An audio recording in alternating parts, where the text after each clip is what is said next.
Blog Talk Radio.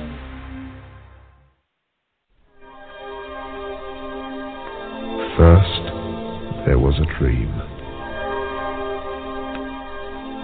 Now, there is reality. Who is number one?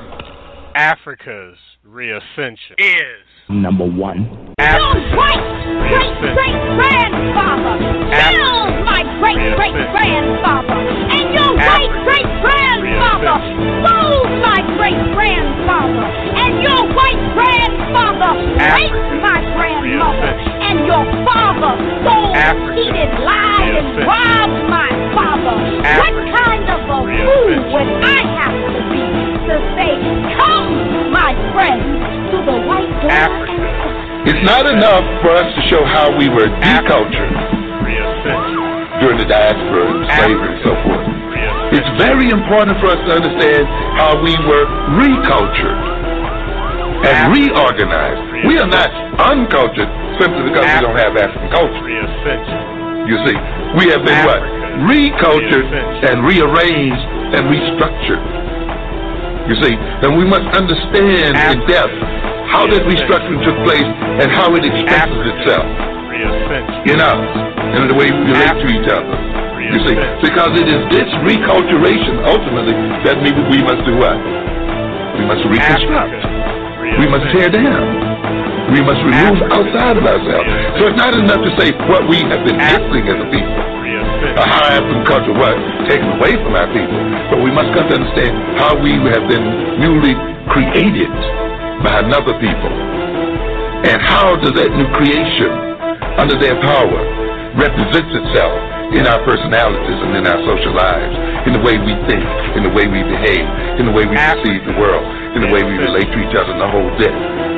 Because it's with that understanding that you design an educational curriculum for African children. The way the system of European control works is that you have to accept a concept of reality which makes them superior.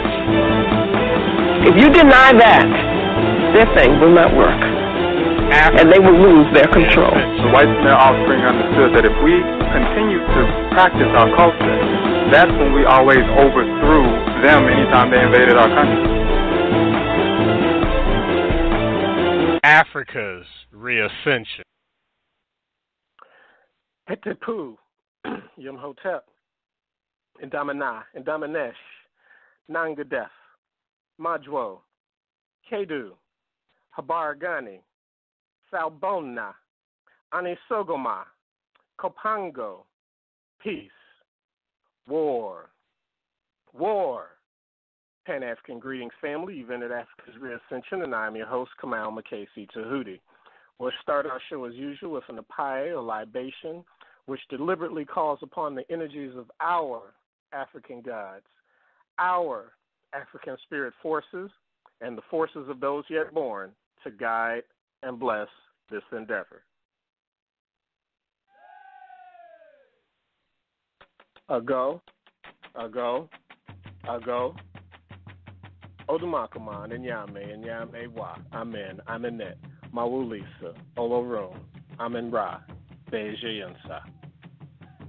Asasiya Insa, Abasum Insa, Abasum Po Insa, Nana Surgebi Insa, Nana Eseketwa Insa, Nana Dada Kofi Insa, Nana Tigray Insa, Nana Sankofa Insa, Nana Abusi Insa, Nana Asi Insa, Nana Adwa Insa, Nana Adwa Insa, Nana Bena Insa, Nana Abena Insa, Nana Wuku Insa, Nana Kuya Insa, Nana Yao Insa, Nana Ya Insa, Nana Fi Insa, Nana Afi Insa, Nana Amen Min Insa, Nana Amen Miniwa Insa, Mojuba Shango, Mojuba Oya, Mojuba Oshun, Mojuba Ogun, Mojuba Alegba.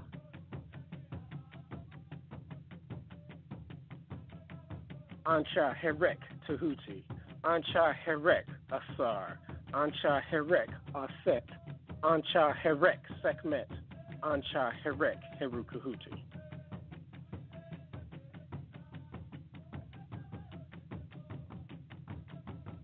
Yeshrimo Yansa, Yeshrimo Ahudin, Yeshrimo Nchera, Yeshrimo Sikapa, Yeshrimo Nkwaso, Yeshrimo Nkwaso Avasua Fao, Ye Nkwaso. As to Chu, Odumakuman, and Yame Wa, Amen, Amenet, Mawulisa, Olorun, Amen-Ra, Katawakata. Use me and this forum to transmit clear African-centered theoretical and practical information so those listening can use it for their own transformations back into the sovereign Africans they once were. May I speak directly to their Sum, their spirit, their Ori, their Kra, and their Krawa, their spiritual head, and their Ab, the heart, which for Kemet was the seat of intelligence. And may these words awaken the long, dormant, and asleep African inside of them.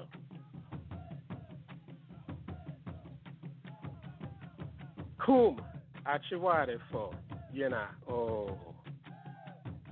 Kum aborofo, yena oh. Kum achiwade fo, yena oh. Medasi pa, medasi bio, mo biafo, mo ne casa, medasi nanano, yo medasi nanano.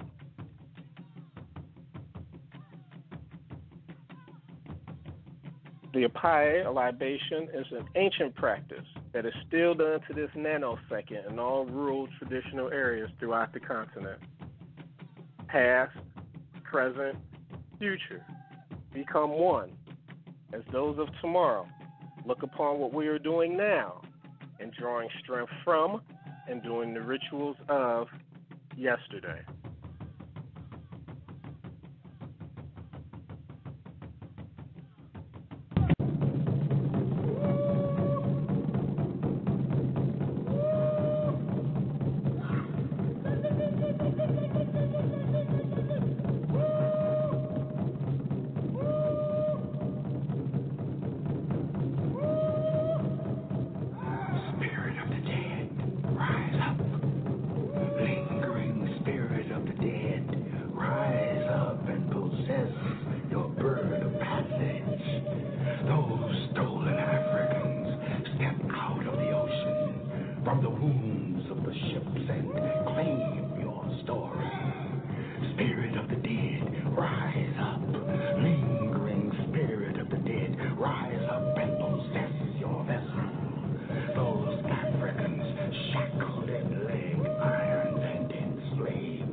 Come out, you African spirits. Step out and claim your stories. You raped, slave-bred, castrated, burned, tarred and feathered, roasted, chopped, lobotomized, bound and gagged. You African spirits, spirit of the dead, rise up. Lingering spirit of the dead, rise up and possess your bird of passage.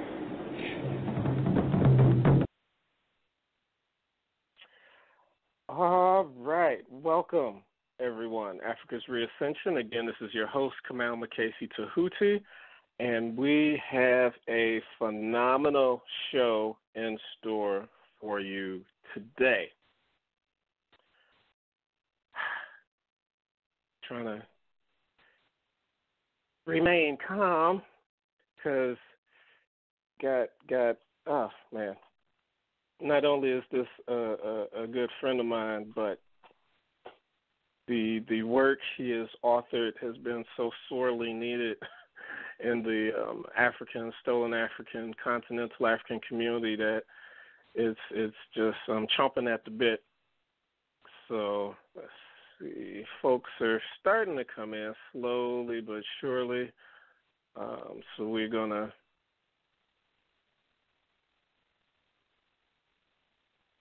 push forward. We're gonna push forward. So let's see. Yeah, no other. Please continue to pick up my book, How to Make a Negro Christian, at lulu.com/Kamau, Kamau 301. Until January 1st, midnight, it will be on sale, 20% off. It's number 38 on Lulu and out of all of their books. So folks have been picking it up. We're knocking on 11,000 books sold, so let's please keep that momentum going. Also, my other book, African World Analysis, Volume 1, Issues 1 through 25, that one is also on sale, 20% off until January 1st at midnight. So please check those out. Again, lulu.com/Kamau, Kamau 301. So let me go ahead, and tonight we are going to we're going to have the author. No, let me read from the show page. Let me do it right. We'll be doing the first monumental interview with author, dedicated race man, and Pan Afrikanist, Jaja Malik Atenra, as he introduces his powerful book to the African world entitled Maatism, an Indigenous Afrikan Revolutionary Ideology. What is Maatism? Why is it highly important to comprehend? Why does Maatism represent the highest form of Black nationalism, communalism, and Pan Afrikanism? These and many more questions will be answered as we discuss in depth this highly anticipated and greatly needed work. Brother Jaja Malik Atenra is the founder and director of Sirius Research Institute. He has spent over 25 years researching African traditional political and socio-economic systems. He is currently conducting research in the fields of social entropy, sub-quantum kinetics, and African fractals. Mr. Aten-Ra has a Bachelor's of Arts degree in anthropology, a Master's of Science degree in e-commerce, and a Master's of Teaching degree in international relations. So without further ado, let me go ahead and bring him on. Brother Jaja Malik Atenra, welcome to Africa's Reascension. Greetings, Pan African family. It's an honor for me to be here and to at least, I'm looking forward to getting a lot of calls and comments about the work that I have authored and to push the movement forward, because I think we're probably gotten a little stagnated in certain parts of the world. So thank you, Brother Kamau, for having me on the show, and let's get it started. All right, I like that. So let's jump right into it. Could you please share some, I read some of it, but that's the technical stuff. Can you share some of your liberatory background and just how you got involved? Because I hate the word struggle. So how did you get involved in this African Victory March? Can you share some of that with our listeners? Well, yeah, let me start from the beginning. I was born in Little Rock, Arkansas. I now call home Morocco. I've since relocated to the continent, and now I'm back over in the States. for a brief period of time, hopefully. And but it's been a long struggle. I mean, I went the long route. Graduated from high school, joined the military, and it is while I was in the military I came across, the philosophy, opinions of Marcus Garvey, Message to the Black Man, a number of books that at a young age, around 18 or 19 years old, kind of opened my eyes to the reality of what was going on in the world as it pertains particularly to African people.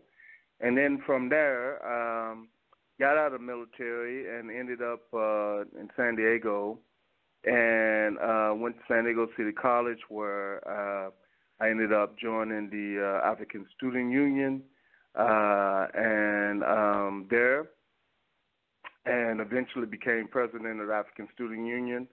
And, that was my introduction to kind of like the college life and everything, so getting involved. And then from there, did a lot of community work. I was a member of the Pan African Association of America.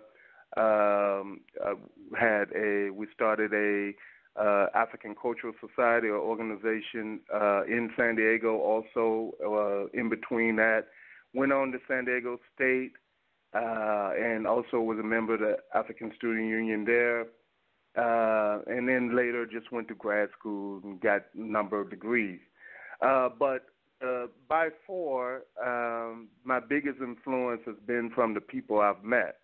I mean, one of the greatest honors in my life has been sitting under a tree talking politics with Kwame Ture. Nice. I've sat and talked with Khalid Muhammad, Elaine Brown, Master Naba, some of the professors that have been influential is Professor Don Luke, Professor Nathan Katunji, and one of my mentors has been also with the Pan African Association of America, Baye Kasba Mira, known as Dwayne Bradford also. So all of these individuals have shaped my life in ways that's gotten me to this point. And then when I decided to, as I say, relocate to the continent, I met a number of elders on the continent in various countries that actually took my consciousness to other heights and other levels that I was unable to attain here in the States. So it's just been a number of people. And just in general, also, lastly, having good friends that I've been able to bounce ideas off of over all these years, and being able to see if I'm making some sense. You know what I mean? So all of those things have shaped me in some way or another. All right, dude.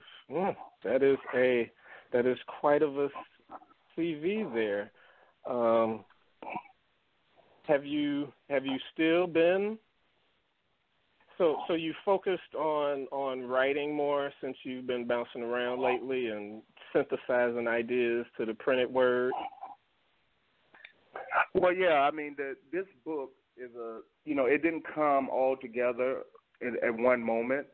The ideas that I've expressed in this book have been coming to me from the ancestors, from the universe, from a number of sources. And so the ideas didn't all come together at once. I mean, the book started off, on one end, the book started off being focused on Pan Afrikanism. But then as I was going along, I realized that there needs to be something else, that we needed a alternative ideology for the 21st century. So I started moving into that direction, and it was just a number of things. Hopefully we can get into some of the things that shape my ideas as we get into the book, because if not, we'll be here all night if you just leave it to me to try to explain to you how it came together. So Maatism, an Indigenous African revolutionary ideology. Could you go ahead and briefly or mediumly walk us through the chapters in the book and some of the highlights, how they tie together? Right. So for all the listeners out there, the book will not be available until we're targeting the 25th of November, 2017. So this is kind of like a preview to the book. So let's look at some of the chapters in the book, and I think the first chapter is the significance of culture, and I think a number of authors, African-centered authors, have wrote about the significance of culture. And a lot of revolutionaries, in particular, Amilcar Cabral, was really the one that really opened my eyes up to the significance of culture. Because coming up as a young, African-centered intellectual, I didn't have a good view of the cultural, what we call cultural nationalists. Kind of picked that up from the Black Panther Party. So I was more focused on the politics in particular, but also the economics. So the culture thing, it was important, but it wasn't high on the list. It was Amilcar Cabral's work that really kind of cemented home that culture is, as he would say, the first line of defense. And that if the culture is destroyed, if the culture is compromised, then right there, the people are going to be open to being oppressed and subjugated by foreign entities. So it was from that. So that first chapter is dealing with the significance of culture and how African traditional cultural practices and institutions were destroyed by foreign invaders, and the role that culture plays in shaping one's identity. So we really should understand that by now, how culture plays in shaping one's identity. So, and then from there we go to Chapter 2, which would be restoring the status of African women. I discussed the role that women have in transmitting culture to the children and their role in providing, procuring food for the family in their traditional roles. But also, I point out the importance of the role of African women have played in traditional African societies. Like many of these societies, they were ruled by queens. And these queens, they fought foreigners. They unlike what we would see years later with the Caucasians and having their Queen Elizabeth and Queen Victorias and all of this nonsense. Right. African cultural history has numerous examples of African women leading the nation. And we didn't need a women's right movement to do it. That is already embedded in our culture, that our women, in a traditional sense, had an equal say in the affairs of the nation, of the people.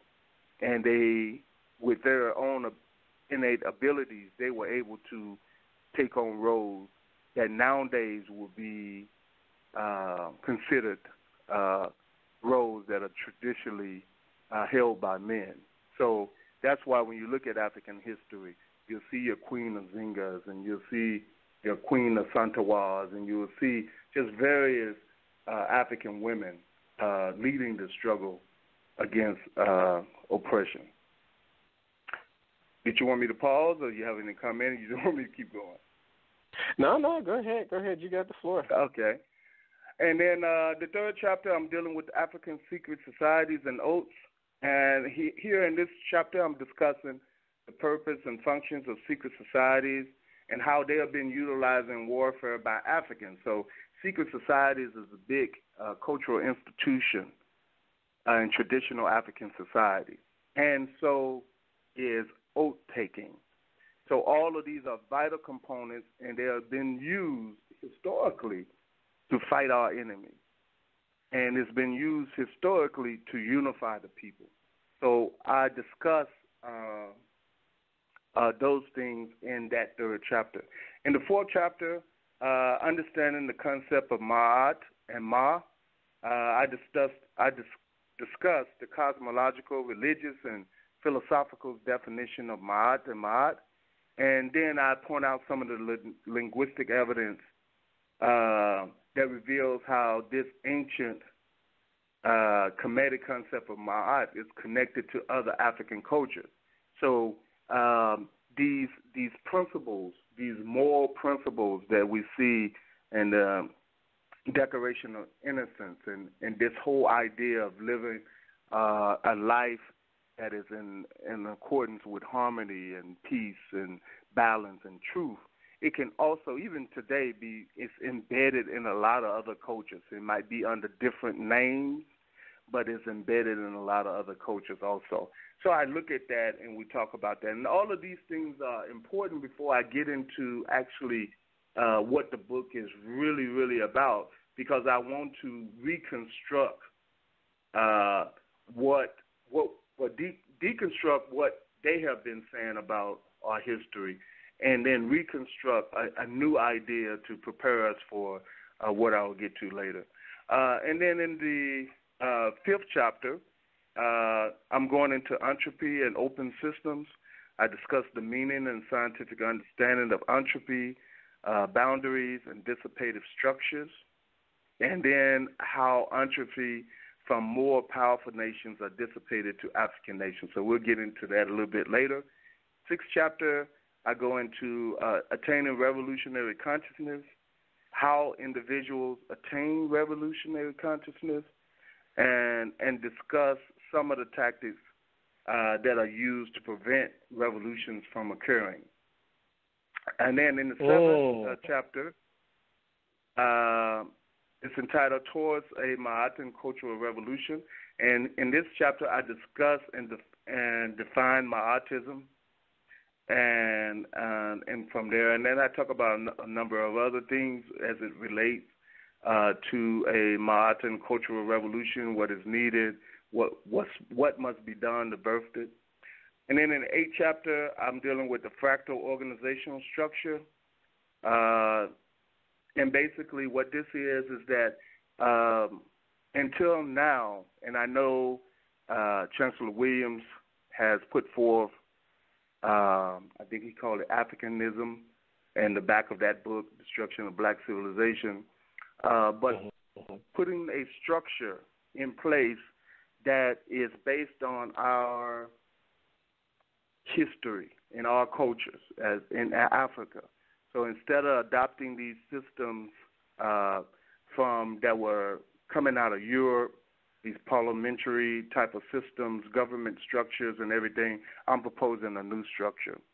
And then in the ninth chapter, Maatism and the monotheistic religions, and I discuss those religions as it relates from a Maatis, a Maatian perspective. And then in the 10th chapter, I'm dealing with Maatian cooperative economics, and I define and discuss what that is for the Maatian fractal economy and how it can be utilized. And then the 11th chapter is basically my final thoughts on Maatism for the implementation of it and the nature of the communities that would emerge. So that's, in a nutshell, I know that's pretty long, but that's pretty much what the book, breaking down chapter to chapter. No, that's very significant because the book is fresh and it's new, and some people, folks outside of the West Coast or whatever might not know who you are, and they might just see the book and like, okay, what is it about? And so that's why what we just did was real significant. I wanted you to go through each chapter a little bit to just pique folks' curiosity and let them know where you're coming from.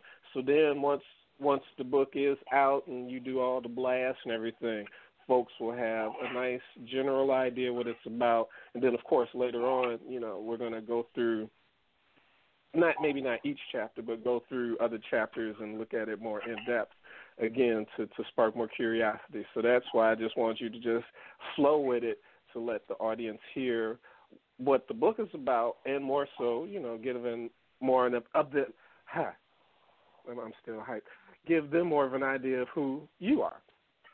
So more and more folks are coming into the chat and into the call queue. So for those in the call queue, if you have a question, just hit 1 on your keypad, and I see one person has done that, so I'll bring you in a minute.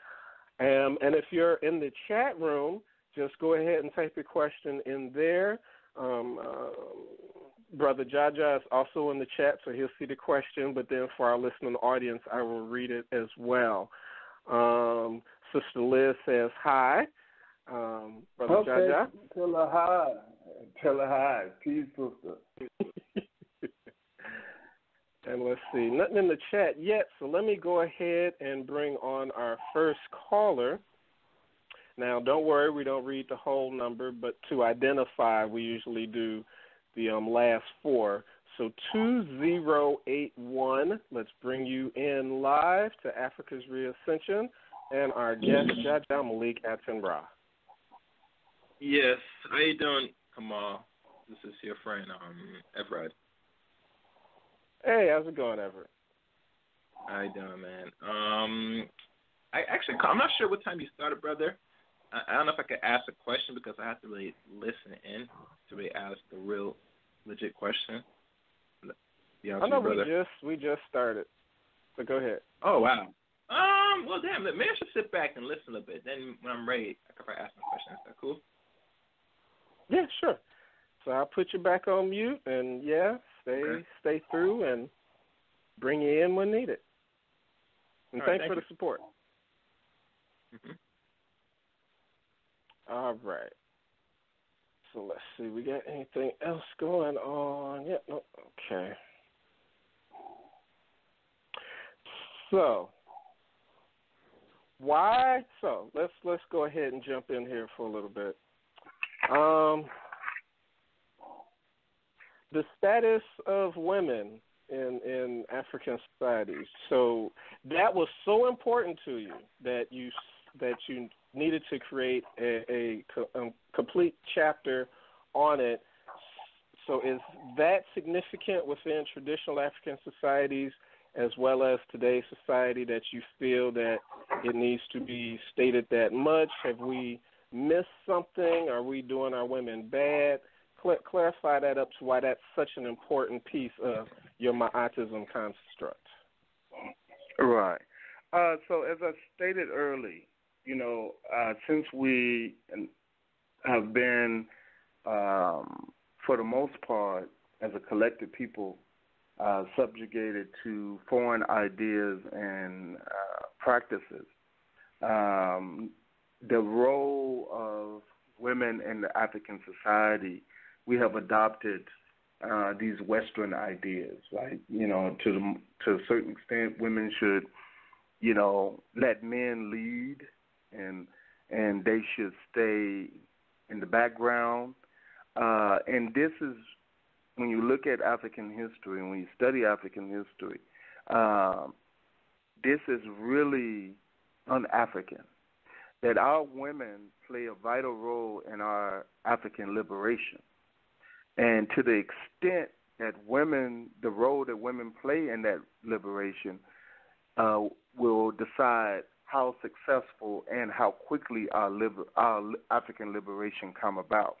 So it's important that we recognize, as especially African men, that we must create whatever we envision, whether it be in this new African government or civilization or nation, that women have a prominent role in it. and that it just don't be all males, here, and a sprinkle of females there. Women must play a major role in the construction of that new African reality that we'll call an African liberation, and what that's going to be afterwards. So it was important for me to not only point that out, but also give evidence of how,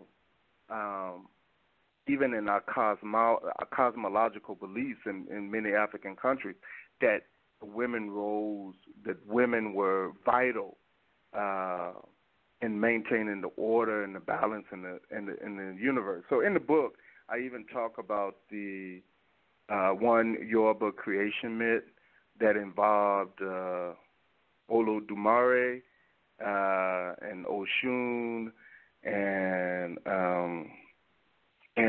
how the other primordial divinities basically ignored Oshun, and then she went out and gathered all the women together and formed the EME group, which disrupted the order of the universe. Then the other 16 male divinities complained to Olodumare, and he advised them to make peace with Oshun. And so we have it even in our cosmological, understanding the importance of women. And so then I go into talking about a number of other historical women in African history. There's a lot that I put in this particular chapter, and how important they were in the struggle against our oppressors. So it's just it's a number of things, but it's very important that I put it in there, because when I get to the fractal organizational structure, then it would make it more clear to why it's structured in a certain way. Got you. I have to ask you to share this. I was blessed. You blessed me with a review copy of the book, and you share a very, very interesting story in there about Fela Kuti's mother. Could you please share that with our audience? Because when I read that, I was just floored. Could you please share that? Yeah. So, and like I told you, abroad I've met many, many, many different people, in particular elders. And there was this one particular elder. He was a retired colonel, the Nigerian army, in the military. And we was just talking, and, I like listening to the elders talk. And so he was basically just telling me about the Biafra War, what was going on. And I wish I would have, at the time, recorded it, because some of the information, you're not going to get in the book. You're not going to get it in printed. This is just, and he later, I think he passed away. So he was already very, I would say maybe in his late 80s. And so for whatever reason, somehow Fela Kuti came up. So he started to tell me about, what happened? And so he was telling me, and I shared it in the book, like you said, what really happened. So, so he was telling me about the time that at the time, I think it was Obasanjo was head of the military at the time. And Fela Kuti was doing all of these songs that were protesting the corruption in Nigeria, the government, and everything, and the government was trying everything they can do to basically shut Fela Kuti up. And so it's this story that he was telling me. He said, so what happened was Obasanjo consulted, supposedly, allegedly, some juju priests, because Fela's mother, Fumi Yalu, I can't say, Fumilayo Ransom Kuti. I just say Fumi. She was considered Iya Aje, right? Meaning like in English it's mistranslated as I think it's mother of the witch. When not mother of the witches, like mother of witches, right? Okay. But Ajay is like this spiritual force. And so she was considered very powerful. And so Abasanjo supposedly, according to this elder, consulted some priests, some juju priests there in Nigeria, and said, okay, we're having this problem with Fela Kuti, but we really, whatever we do to him, we cannot stop him. And they told him, well, you know, that Fumi is actually protecting him. And so he says, well, how do I defeat Fumi? And supposedly these priests told him that to defeat her, you have to befoul her.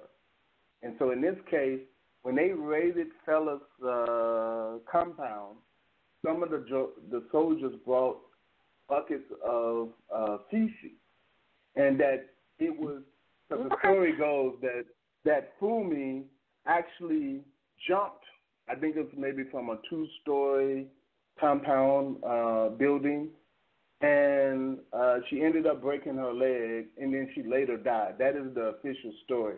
So supposedly they brought this to befoul her, to throw this on her, to take away her Ajay power.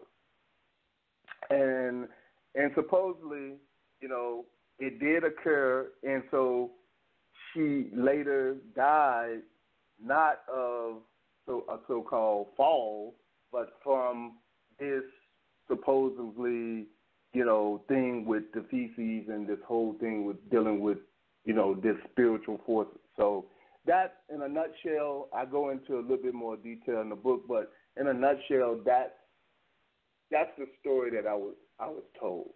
So I highlight that, but I didn't tell the story to talk about Fela. I told the story to talk about Fumi, because she was very influential in Nigeria in that she fought for women's rights. She fought against corruption, and she formed women's societies and women type of organizations to protest against the king or the chief at the time.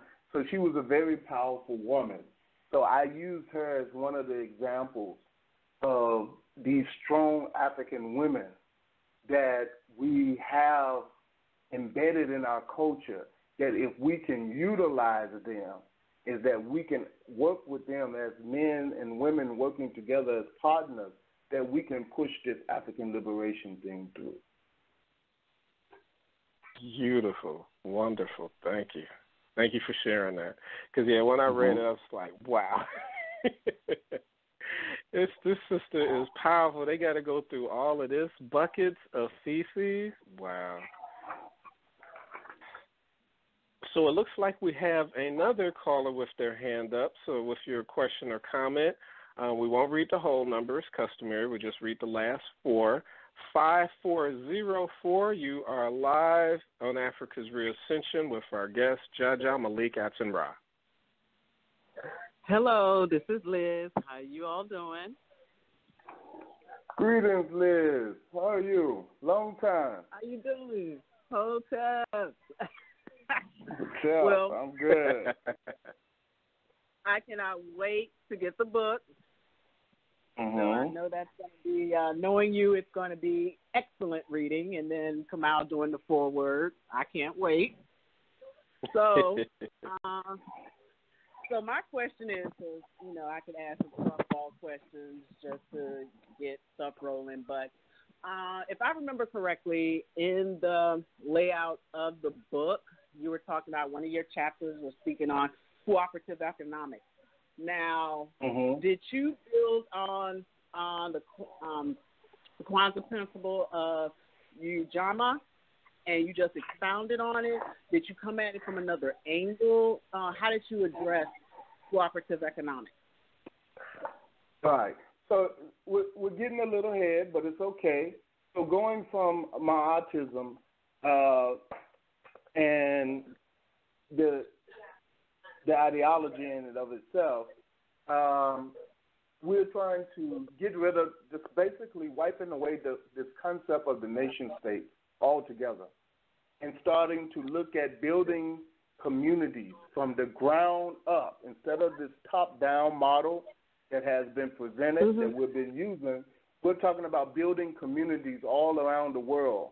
And it's in these communities that will be self-sufficient, but also have the ability to trade with other communities around the world, that we will be linked up and create our own economy. The communities trading with each other create their own economy. And so we don't have to rely on, this capitalist system, global system. We have one community trading with another community, and that community trading with this community, and on and on and on, and we're linking up. And so that in and of itself creates a economy outside of this global capitalist system. So, for example, if you have a neighbor next door, and that neighbor has a neighbor next door, right there, if you guys were participating in some type of community structure, right, each one of you represent a community. Those communities will be able to engage in trading among each other. So it's completely, it's a different way of thinking. And you have to have, we're moving ahead, an understanding of Maatism. You have to have an understanding of entropy. You have to have an understanding of fractals, or what it is.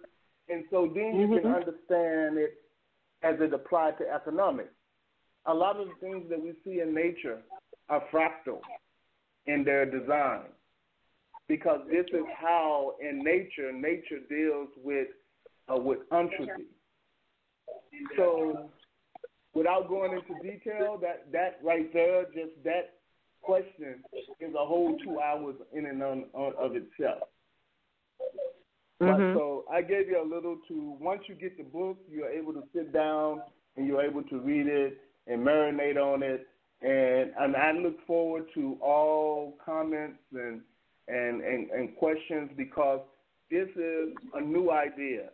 And I want to use this as a vehicle to inspire other people to come up with African-based ideologies, so we don't have to use these foreign ideologies anymore.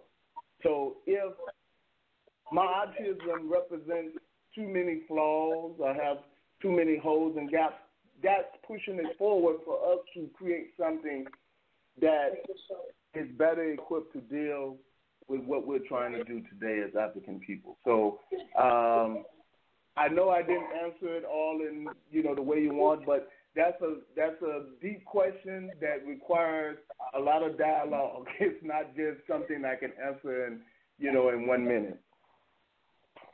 Okay, that's understandable. I know when you said cooperative economics, that was the first thing I thought about, and then I thought about Dr. Amos Wilson, Blueprint for Black Power. So, okay. Okay. Well, thank you for the question. Do you have another question, or? Outside of the book, this is just your thought. It seems like more African people are waking up. I guess the whole hashtag woke movement, consciousness, has gotten a new name, and people are bringing things to light and really putting some serious discussion into certain things. So I guess, what is your take now? Because we all go back. We used to discuss, why can't, African people see certain things, and then now it seems like we've hit a critical mass. where people are like, you have some of our folks waking up. Okay, so let's. That's an excellent question, and I'm going to try to answer it, but I might be a little long-winded on this one. You keep giving me the tough questions, so let's break it down as it pertains to Maatism. So let's go a little. We haven't got to this part yet, but we can get there now. So we have this thing called entropy, and entropy is a measure of the unavailable energy in a closed or open thermodynamic system, right? So it's also, it can be referred to as the measure of a system disorder. So a community, a nation, your family, all of these things represent a system. And what that means is that if it's an open system, that means energy can go in and out of this system through the boundaries. Energy can go in and out. Information is a form of energy. So you have things, entropic forces that go into the system that causes disorder. So say a black neighborhood, a black community. We have entropic forces that enter into the community, like drugs, right? Like guns, right? All of these things cause disorder in the system. And then within the system itself, you have a disorder that is generated, like two people fighting, right? Two people killing each other. So you have disorder. So you have disorder coming in and out of any open system. So what happens is that in the past, we have been focused on putting information into the system, right? We're putting energy into the system. Information is like energy. So in order to dissipate the disorder within any system, you need to input energy into the system or generate energy in the system that can be used to dissipate the disorder. You got me, or are you following me? Did I lose you? Okay. So now, what we have been, and I'm saying all of that to say this. What we have been doing in the last decade or two or three or four is that we've been dealing with the disorder of our communities, of our African nations, by simply, especially in the United States, by just putting information into the system.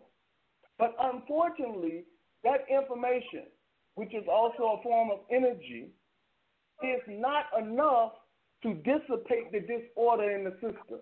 You get what I'm saying? Or did I lose you? Okay? So in other words, let me just say it like this. So we've been, over all these decades, right, we got, our communities are in shambles, right? We got crime, we got poverty, we got all kinds of stuff. And we got brothers and sisters that have been putting the information in the community. They've been doing lectures. Now we have, Facebook, and we have Blog Talk, and we have all of these things that are putting the information into the system, right? We're getting the information to the people. But unfortunately, just that information is not enough to dissipate the disorder within the system. So when you say a lot of people are now waking up, right? That's a true and maybe a true and accurate statement. But that amount of information or energy that is getting to the people is not enough to change or dissipate the disorder within the system. You understand what I'm saying? So now we're saying, people are waking up. Yes, people are waking up, but is the community changing? You get what I'm saying? So we got a bunch of people who are calling themselves conscious, but we're still, the conditions of the black community are primarily staying the same. You understand what I'm saying? So what? Yeah, go ahead. No, I was about to say, is it more that, I guess it may appear to be the same because things are maybe not connected. You have people doing things over here in the community. Like, say, for instance, and he was not woke at all. It took a sister to get him together, and that's Colin Kaepernick. Mm-hmm. Now, Colin Kaepernick has dedicated, he's putting his money where his mouth is. He's putting it into these black organizations. In fact, he gave to the organization I work for right now, and I didn't know that. Mm-hmm. But is it like when you have people that slowly are, okay, we're going to do this, or you have think tanks, people are getting together, okay, we're going to create this. We're going to create the community garden. We're going to figure out ways to make sure our people are not hungry. Oh, we're going to create this because if our people are struggling, we're going to make sure that their life can stay on. We can do this. We can pay this. I mean, is it aren't those changes hopeful? Even though it might seem like, okay, it's still things are not totally connected, but you have pockets. So, our people trying to create safety nets. Right. So you're absolutely correct on that analysis. So what I'm trying to get you to understand, and like I say, we kind of move forward, and that's why we need to read the book, is that everything is operating as a system. We got people that are putting energy in the system. It could be in the form of information. It can be in the form of money, donation. It could be in the form of they're trying to, put an African-centered school. It could be all that. But at the same time, people are doing that. The energy is coming in, right? There's also this energy that is creating more disorder. You get it? So for every Colin Kaepernick donation, right, we got people pumping drugs in the community. You understand what I'm saying? We got people that's selling guns in the community. So what happens is that the reason why communities don't get it together, right? The reason why communities don't get it together, I'm talking about as a whole. I'm not talking about a little segment over here, a little group over there. I'm talking about as a whole is because we have an imbalance going on. There's more energy coming in or entropic forces that are generating disorder within our system, within our communities, than it is this orderly energy that you're saying people are doing. This donating money, starting organization here. So this is why our conditions remain primarily the same, collectively. Tell me the place in America where black people can go and we're not suffering as a collective. Where is it? Which city does it exist in so I can move myself and my family back to the United States? Tell me where it's at. Because if you're in New York, you're in L.A., you're in Dallas, you're in Houston, you're in Atlanta, D.C., Baltimore, you can go on and on and on. Detroit, the systems, all of these represent systems. And as it pertains to the black communities where we're living at, we find that in our system, there are more entropic forces that are creating disorder than the amount of energy that is coming in that's trying to create order. You get it? That's why I say, yeah. So all of that, I'm taking all of those things, and now I'm looking at them differently now, because I'm looking at them through the lens of Maatism, which is based on what I'm just trying to explain to you, is that we have to start looking at these things as a system, not as an individual effort. All of these efforts are collectively is either inputted or outputted from the system itself. And they have a effect. They're either causing disorder or they're causing the system to be ordered. And once you start to break it down, it's easy, because now you can just start to look and say, okay, what does drugs create? Drugs create order or disorder in the system? Right? Illegal drugs. Do gun sales create order or disorder in the system? Right? Disorder. And you go from there. So I don't want to be too long-winded, but because let me jump in here. Yeah. No. This is good. This is good. And this may be able to steer your answer towards where I'm hearing that with her question, which ties into one of the questions that I had. also, you're not asking, Jaja, you aren't asking people to be conscious or woke, but you're calling for a specific type of consciousness that's needed for African liberation, a revolutionary consciousness. So now, how do you define that, and how can one attain that, and then tie it in with her question? Because conscious or woke, for me, isn't enough. It's individual level or it's small level stuff. And like you say, we got more negative entropic forces that can just cancel all that stuff out. So you're introducing the concept of a revolutionary consciousness, which seems to be a bit deeper. So maybe could you introduce that to our audience? Right. So let's go back to the basics here. So systems are communities, right? A community is a system. And when you want to start a community, you can't start it with little Dre, a little peanut on the corner, right?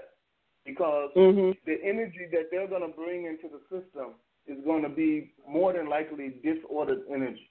They're going to want to be able to hang out and drink their old English 800s on the corner. You know what I mean? They're going to be bringing a certain type of energy. So our problem has been in the past, at least in my opinion, is that we've been trying to organize all the masses at once. And what we should have just been focusing on is targeting the people who have reached a certain level of consciousness. So, and that's what, when I say a community, I'm saying building with those people that have reached a certain level of consciousness. Then, once you have that in place, you can bring people through a process, a re-Afrikanization process, where you can elevate their consciousness.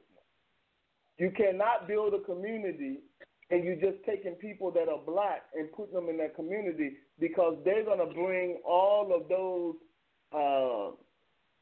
behaviors and ideas that's going to be disruptive to the process of building a community. You understand what I'm saying? That you've been in the process where you try to form an organization, like say it's a ASU or whatever, and you have some people in there that's just messing everything up, that you can't get nothing done.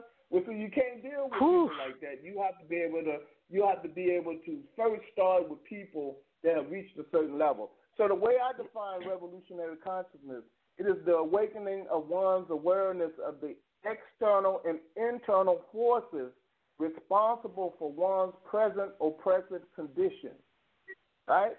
So, what does that mean in a nutshell? It means I'm looking at my community, I'm looking at this state of this community, and I'm asking myself, what are the forces internally? Because we can't blame everything on the Caucasian and the Arab. What are the things that we are doing that is contributing to it? And then what are the forces on the outside that are contributing to our condition? And then, continuing with the definition, and one's further analysis of an attempt to change it. So it's not just coming into, I'm just conscious, right? A lot of people put the dashiki on and, they get the locks in their hair and all of this stuff. And I'm conscious, and look at me, I got some cowrie shells in my braids and all of this stuff. I got the red, black, and green on, and, I go by, I used to be, John Madison, and now I'm Shaka. It ain't just that. It's more than that. So now it's one where you're looking at the forces, external and internal, that are responsible for your condition of your people, and you are attempting to change it, meaning you are doing something. Not doing something by, I'm going to go to the Kwanzaa event, but you are attempting to do something to change those conditions, to do something to stop those internal and external forces that are responsible for your people's, African people's oppressive condition. So now, how is that tied into it? It's tied into it. Now, once you got that, you reach that level of consciousness, now we can work together. So that's where my autism comes in, is that once you understand the ideology and now you understand that, now, hey, we can work together because we on the same page. Too many times we're trying to get with people and they are advocating some other ideology or idea, right? And we sitting there battling them. No, I ain't got time for that. I need to get with people that understand this, that this is my autism is based on physics, the laws of physics. So it's not just an idea of talk. The concept of my autism can also be validated in the field of physics and science. Okay? So, did I answer all the questions, Kamal? I might have missed something, but I'm going to pause right now. No, that's good. We gotta see. Was that okay, or I'm sure you got to follow up to that. Oh, I mean, I'm just listening. I'm asking some open-ended questions to kind of get the dialogue rolling, because I do, like I said, since, I came into the information, when we were all together, I have noticed so many years later that the dynamic is changing. Like, for instance, people don't even have a problem talking about white supremacy now. Like, you just spit it out. And that was a term that no one dare really said some years ago. But I don't know if they're defining it the same as those in the conscious community. White supremacy, is I'm hearing it defined in the mainstream, is just the tiki torch carrying, screaming down, neo-Nazis and all that sort of stuff. Right. When we define white supremacy, it's coming from, Francis Cress Welsing, and it's a complete and total system, including action and thought and behavior of a cultural group using its reality to suppress any other reality and denigrate other realities. That's how we're defining white supremacy, and no one, Mr. Coates or Mark Lamont Hill, no one in the mainstream that uses the white supremacy term is defining it that way. So I think there's a difference in definitions on how they're using that term.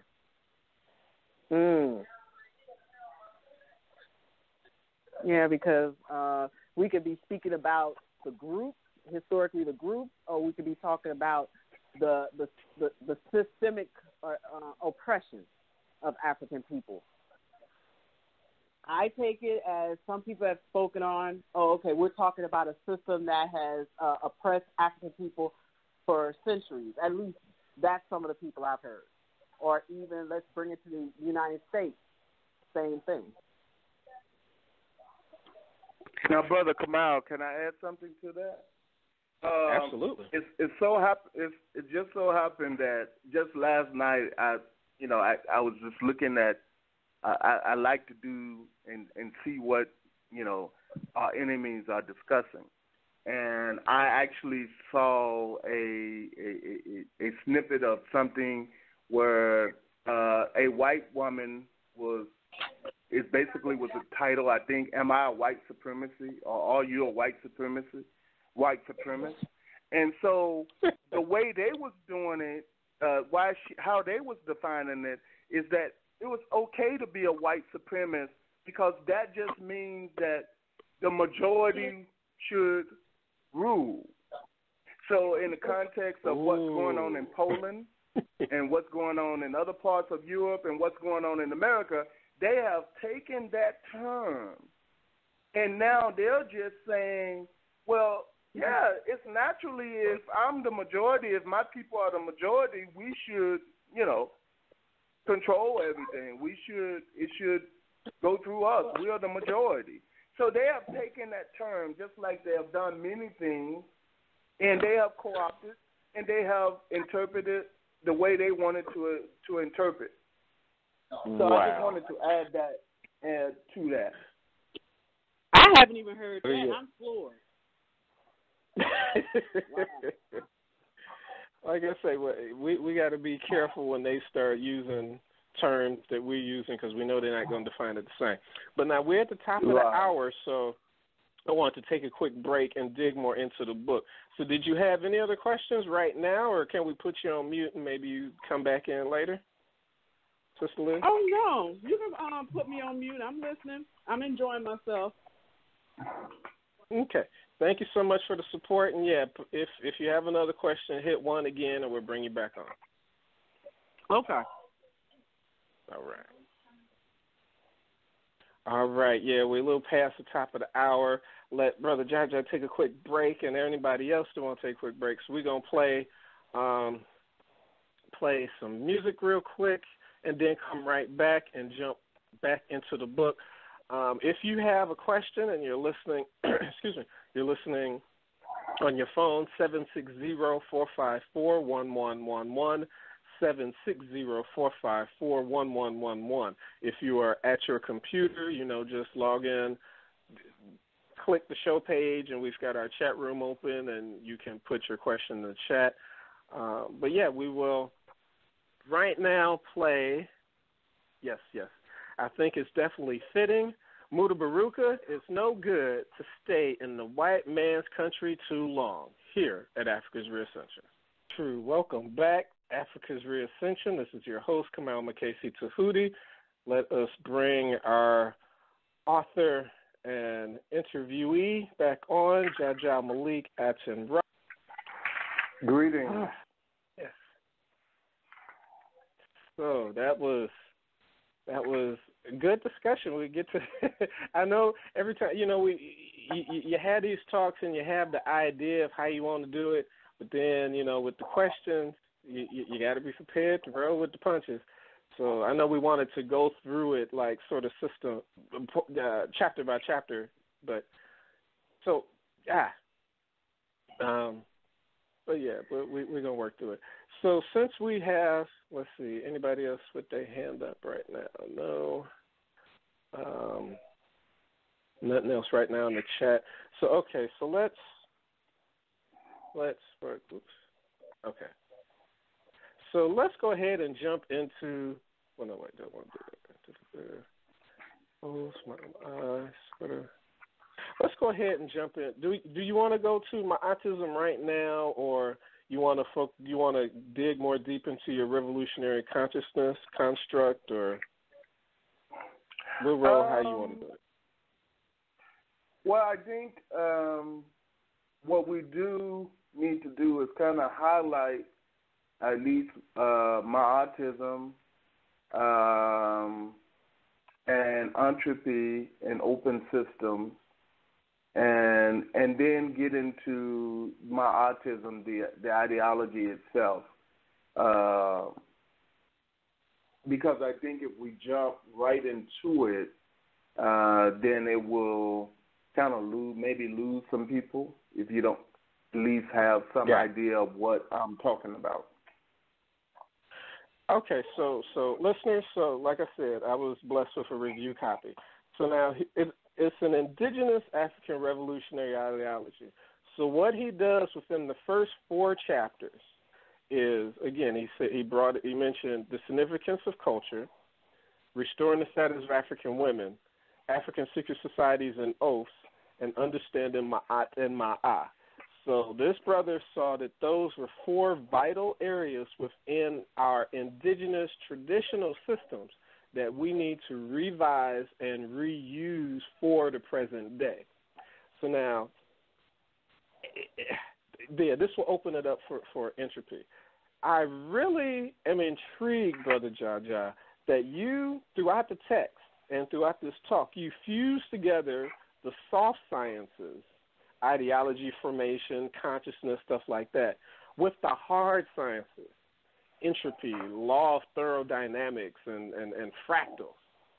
So while we sort of dealt with some specific questions in that area a little bit. How did you come about this very unique combination of idea fusion, and why is it a necessity in your paradigm? Right.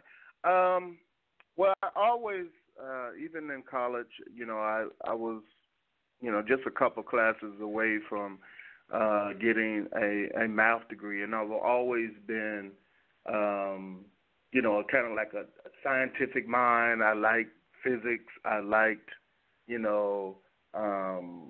anything that can be proven scientifically, those types of things. So I was always into those things. And how it came about is just by chance. I was looking at a video, and this might sound crazy. It would be my equivalent of Isaac Newton and that, I guess, what was it, an apple dropped on his head or something? He got an idea? Right. Is that how it goes? Right. Well, my Isaac Newton moment was looking at a hip-hop video of 3 young men dancing on the street corner in the rain in Oakland. And, I was someplace in Africa. I can't remember exactly where I was at the time. And I was looking at the video, and 3 brothers took turns dancing. And it was from that moment I didn't just see, those guys doing some cool hip-hop movement, dances. I saw self-similarity, right?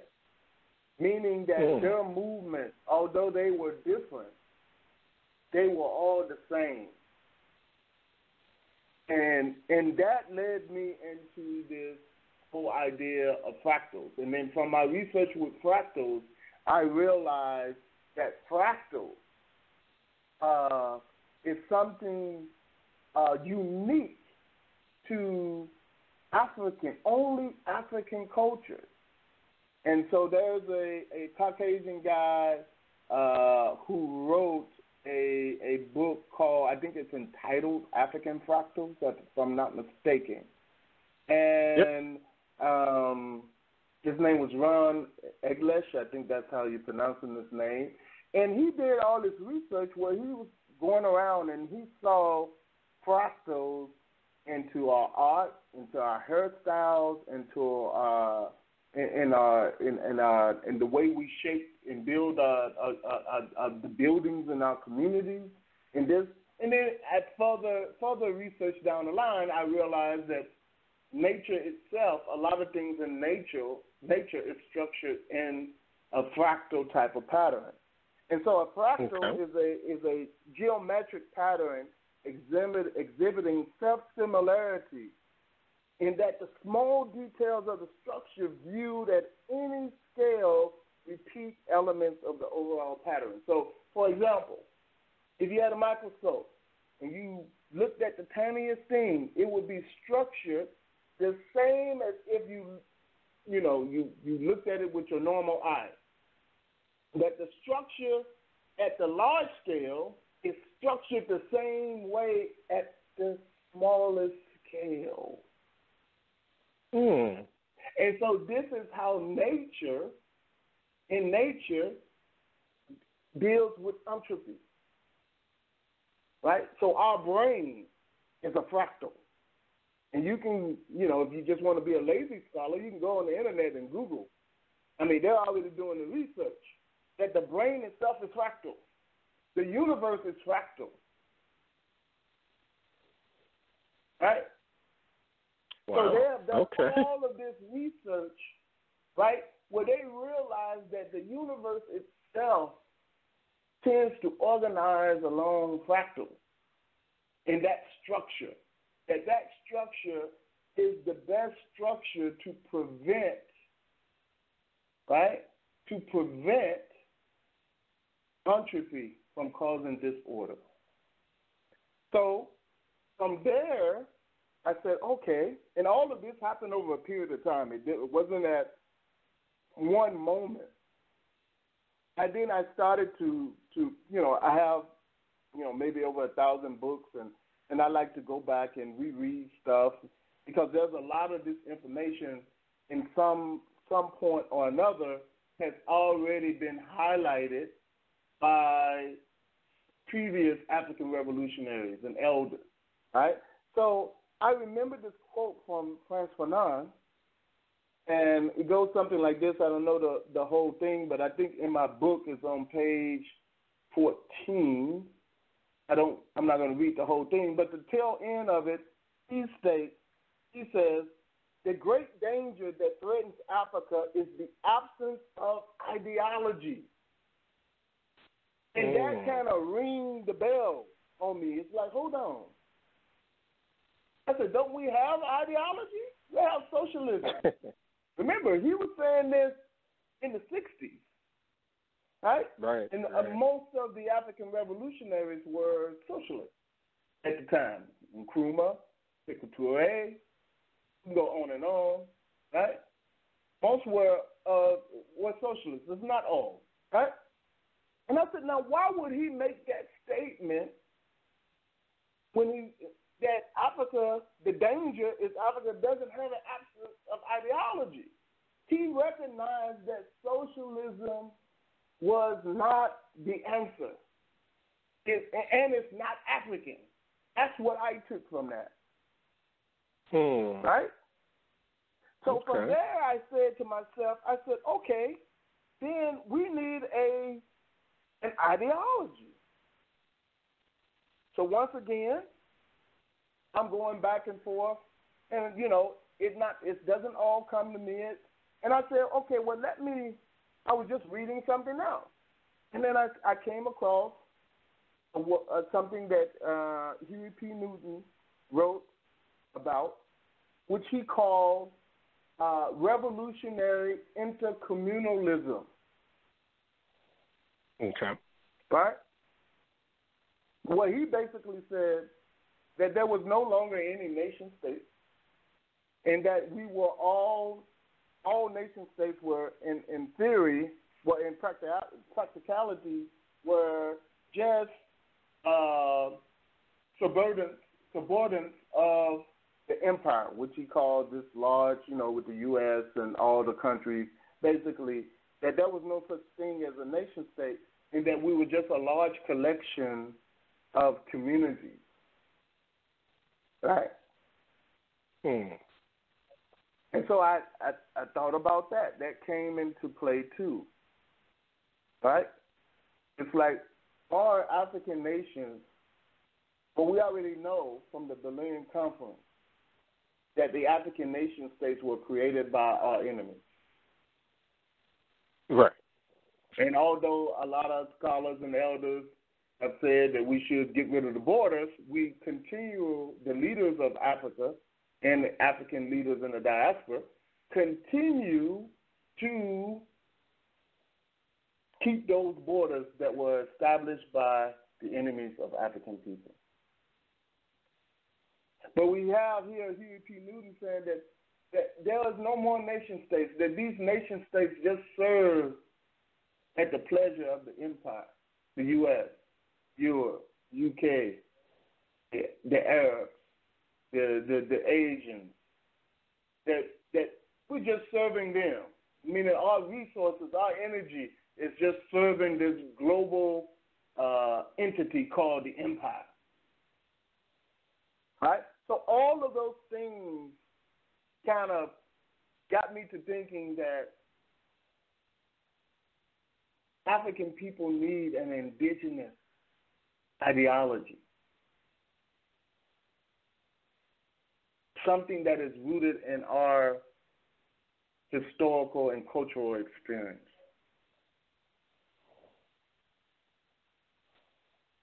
And that ideology that you came up with was Maatism, so that's a great segue. Let's go ahead and define Maatism, and how do you see its global African implementation? Right. So, Maatism is an idea, a worldview, a philosophy, an ideology which seeks to reestablish a Maatian-based civilization by utilizing a fractal organizational structure to organize communities, not nation states, and to eliminate and suppress internal and external forces within those communities.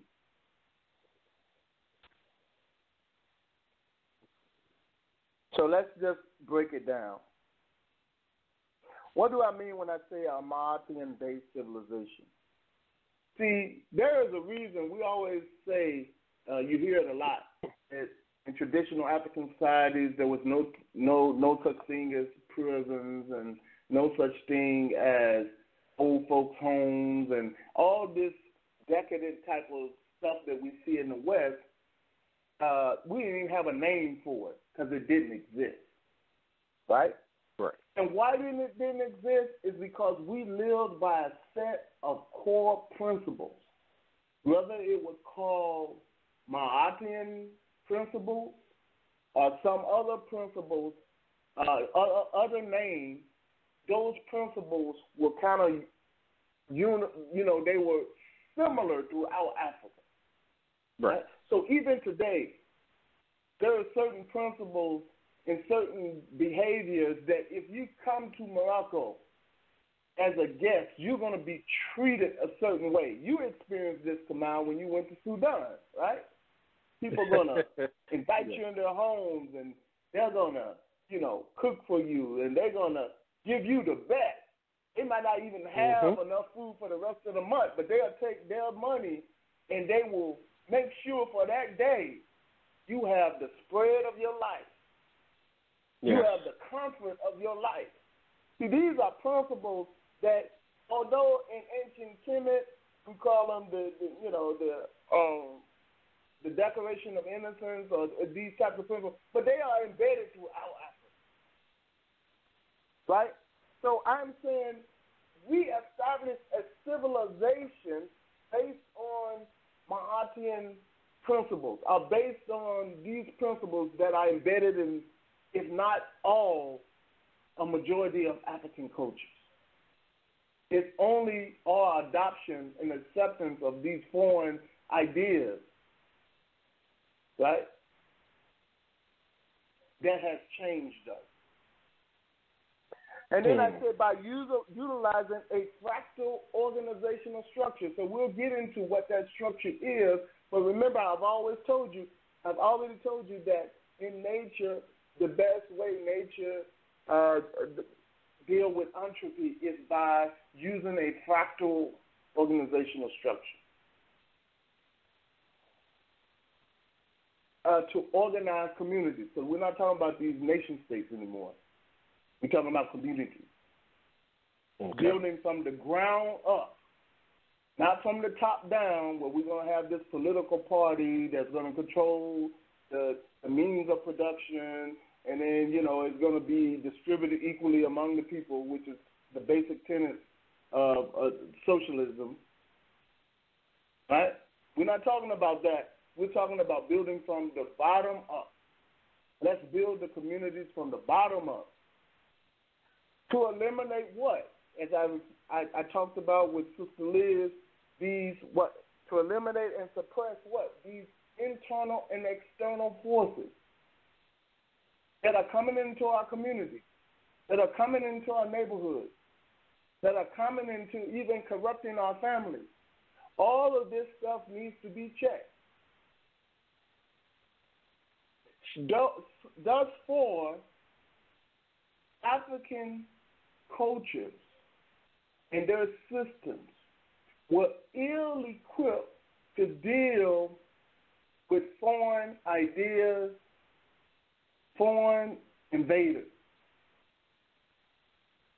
So if we look at Africa now, that in many cases, a lot of Africa is trying to imitate European and American dress culture, or they're trying to do it with Arab, imitate the Arab culture.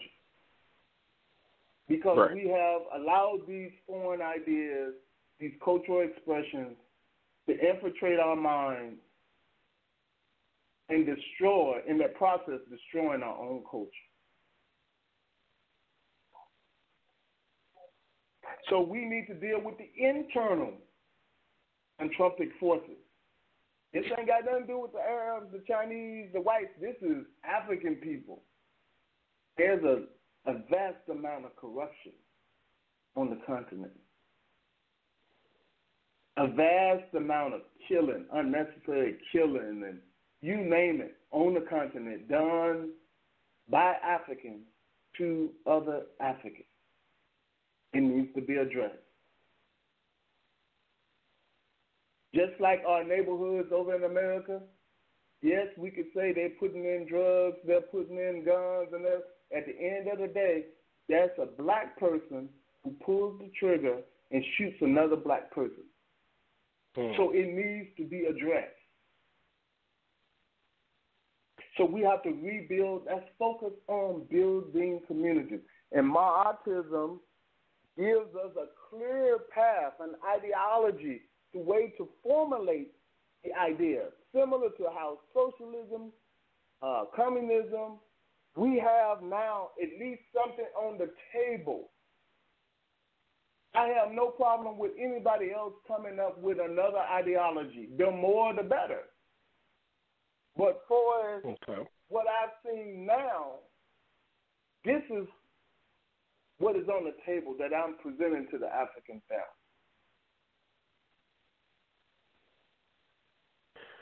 So you've got yeah. Go ahead.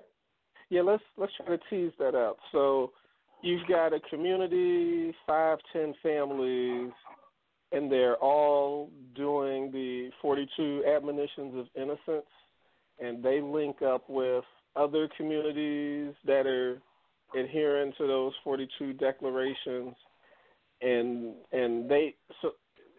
so they keep creating.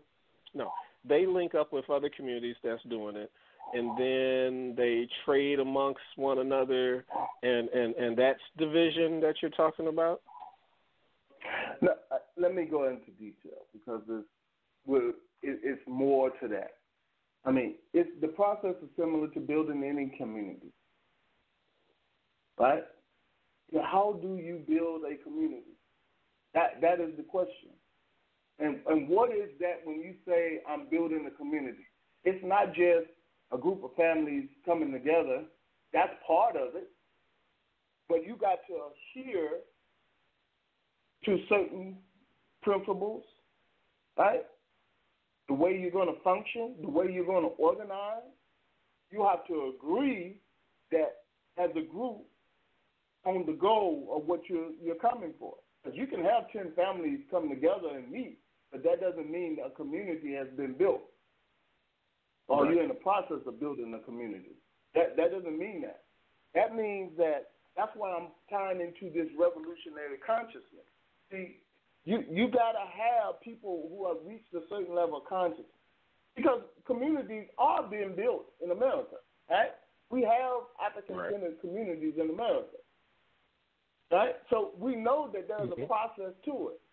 I'm saying we're going to do that process.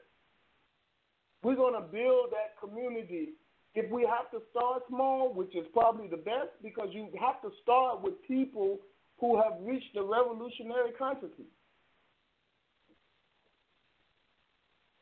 Okay. And you cannot build a community until you get, a number of people to be able to start the process.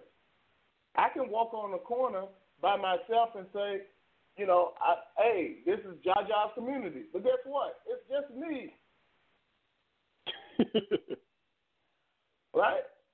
So it's a process. This is not something that you could just, you put out a flyer and 100 people show up and you say, we're going to build a community. We've tried that, in some places in America and other parts of the world, right? But what we're trying to do is not just build a community that's isolated, building communities that are interlinked. So if you have a community in Zimbabwe that is selling shoes, you have outlets for those shoes to be sold to other communities. We're basically building our own economy from scratch. Okay.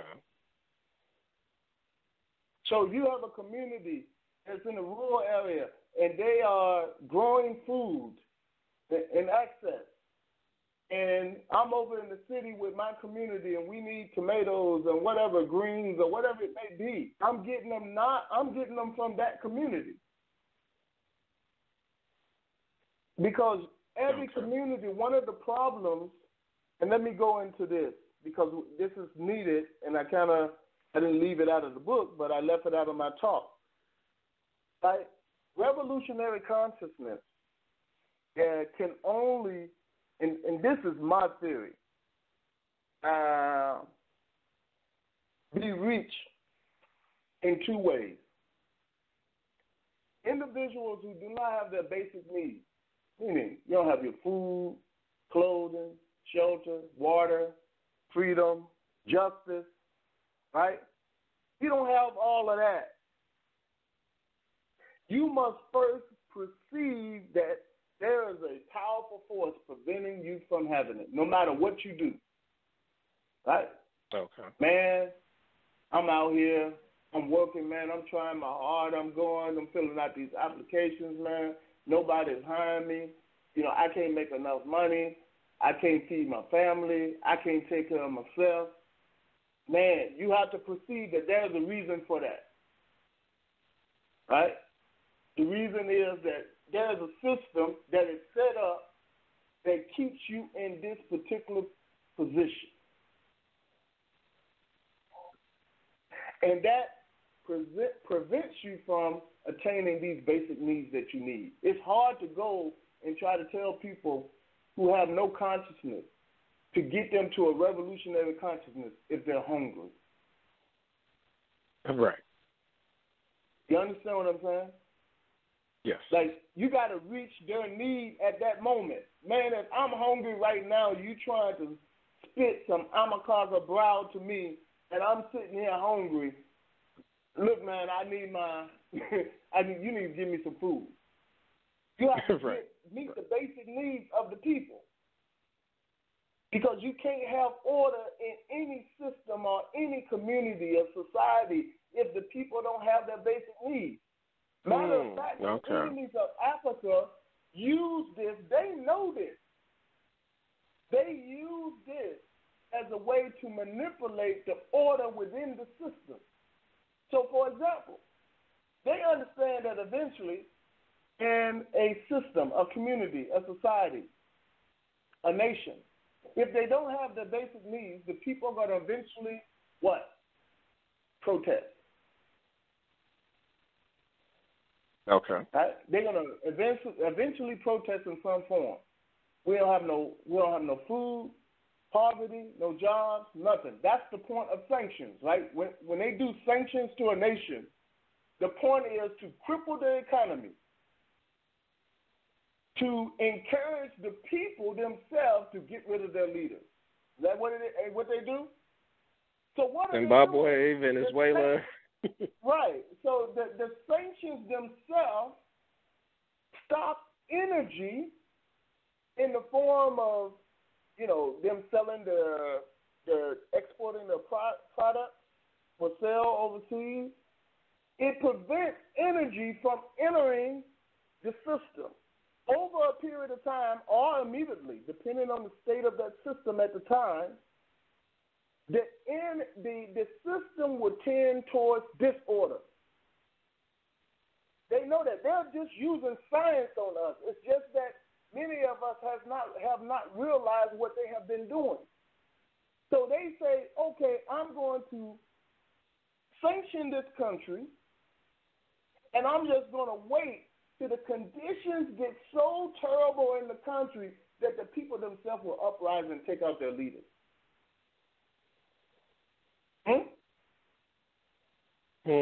Okay. Or what they can do, and this is how they manipulate revolutions too. I mean, it goes deeper than that. I go into it in the book a little bit more deeper.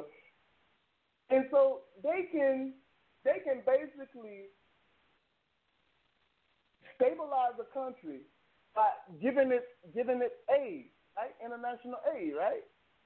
And opening the markets up to that country, right? That's a form of energy that brings order into the system. But at the same time, they can place sanctions to create disorder within the system. You get me? Okay. Huh? Right? So, let's localize it to American communities. They do the same. when black folks in America are rising up against injustice, because one of the basic needs is justice. People rise up, they feel they don't have justice, right? Let alone, housing and all the other stuff, but that's one of them too. So what they do? Hey, what do people do when they come on TV? We need to get some social programs up in there to get some money, get some grants, right? They're bringing in energy, right? They're bringing in this energy in the form of grant money, in the form of after-school programs, in the form of all this stuff to get the level, to suppress the level of disorder in the system. Now, they ain't going to make it orderly. They're not going to bring it to order because when it gets to that level, you'll be self-sufficient. You'll be able to take care of yourself. You understand what I'm saying? But they'll do this little tightrope balancing act where when it gets to the point where people might be tending towards revolution, right, chaos, they ain't taking it no more. They breaking windows. They chopping down telephone poles. They doing everything, right? When they go, let's just give them some free stuff. They're inputting energy into the system. Once that energy comes in the system, because I told you, the people are not at a revolutionary consciousness.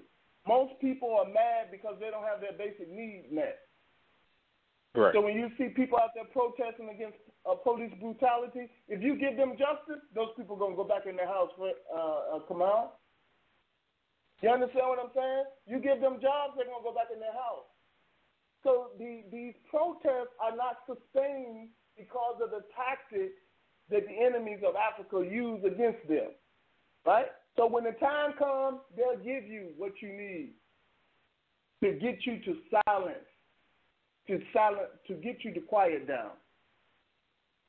So let's bring it full circle. So go ahead. I'm sorry. So what's the question and Colin Kaepernick and what he's doing? Could we then say since he's upset, but he doesn't have a revolutionary consciousness, even though he is spending his money and doing certain things, that's just appeasing folks, but they'll go back to sleep because he doesn't have an ideology behind what he's doing to move him to the next level. Could we go there with it? Yeah, because the second part of this, I didn't get into it. We were talking about attaining revolutionary consciousness. So we were talking about a person initially, the first part, a person who does not have their basic needs met. But the second part of that is an individual who has attained all of his basic needs. So, for example, a person like Colin Kaepernick, who's a millionaire, right? He's good, right? Just like most athletes and entertainers, they got their money. Even if the masses of black folks suffering, 9 times out of 10, they good, right? They got their nice cars. They got the houses. They go anywhere they want in the world. White people, in most cases, will be showering them with love and accolades and all of this stuff, right? They're good. So what I say in the book is say individuals who have attained their basic needs, they must be willing to sacrifice their social status, their freedom, their wealth, or one or more of their basic needs for the masses of people against an unrelenting force. In this case, would be this system, white supremacist system, this structure, right? So if they're not willing to sacrifice that, so Colin Kaepernick fits this to a certain extent. He was willing to sacrifice $15 million or more, right? How many black folks you know going to sacrifice that? Not for something that was done against him, something that was done against so-called masses of black folks, the masses of black people. This police brutality. Right. Yes, he fits that criteria that he has reached a certain revolutionary. Because if you're at that level, you have to be willing to sacrifice it. There's no way you can keep it and have a revolutionary conscience. You have to be willing to sacrifice it. Because they're going to come for you and then you're going to have to make the decision anyway. So Conan was willing to sacrifice his status, his wealth, all of that he trained so hard since he was young playing football. He was willing to give it up for the masses of people. That's a revolutionary, so you can build with a brother like that. You understand what I'm saying? See, we have to start looking at it like that. And there's numerous examples. We can look at Che Guevara. He was in med school. And if you read, I go into it in my book, but if you read one of the quotes that he says on the reasons of what opened his eyes, it was his travels.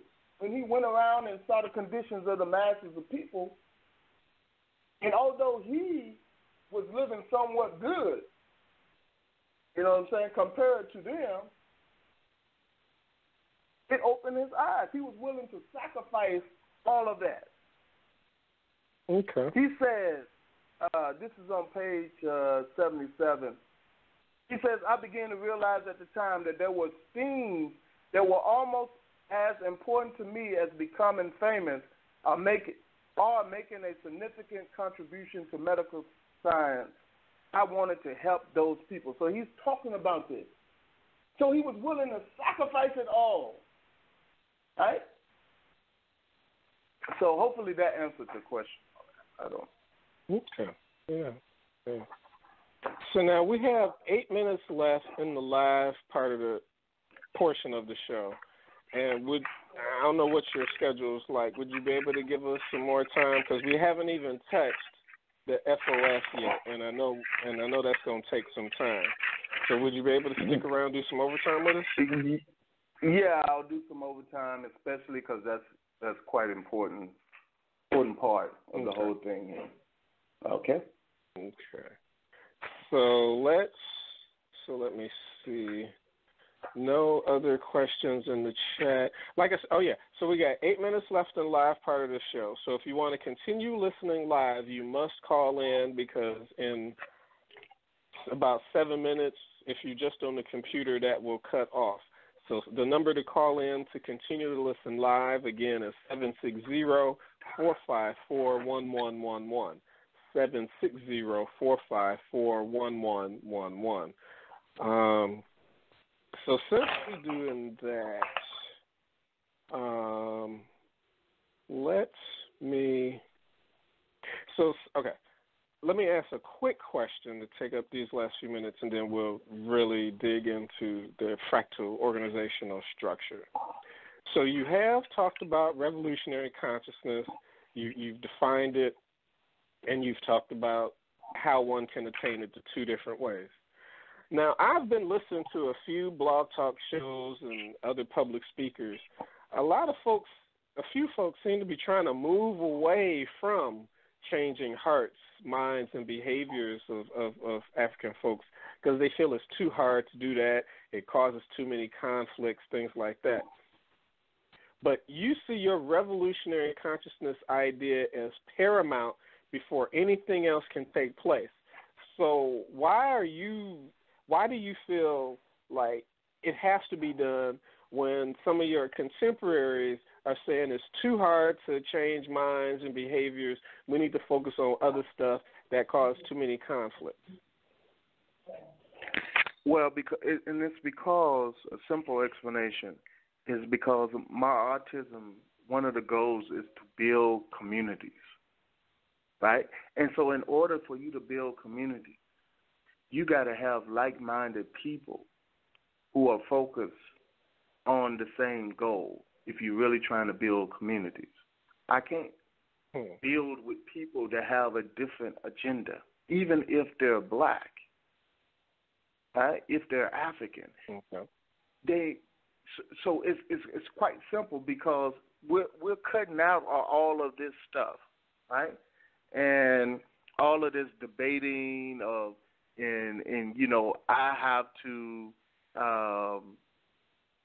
work with you even though you believe in Santa Claus and the reindeers, but I still have to sit here and try to work with you on that particular. And I'm like, no, go with the group of people that believe in Santa Claus and the reindeers, and y'all do whatever y'all gonna do. I'm not gonna stop you or anything, but I need to work with people of like-minded toward the goals that I'm trying to achieve.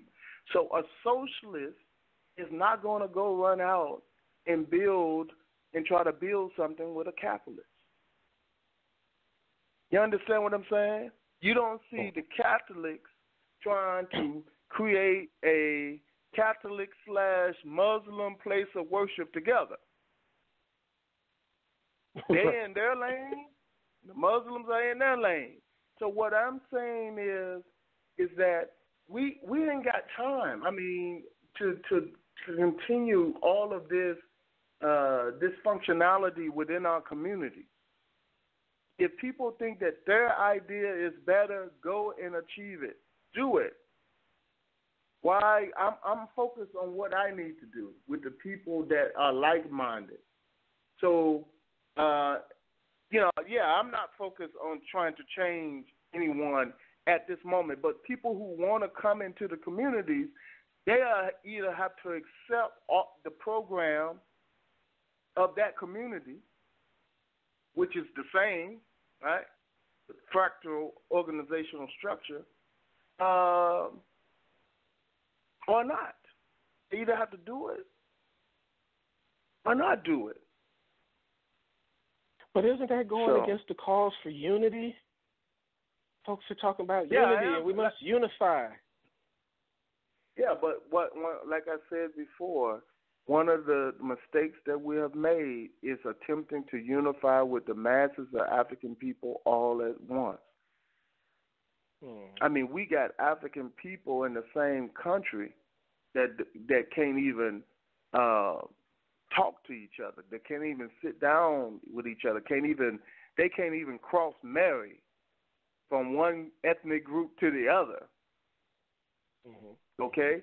So what I'm saying is, in the state that we're in this entropic state that we're in, focus on building these communities that we're going to need to push forward.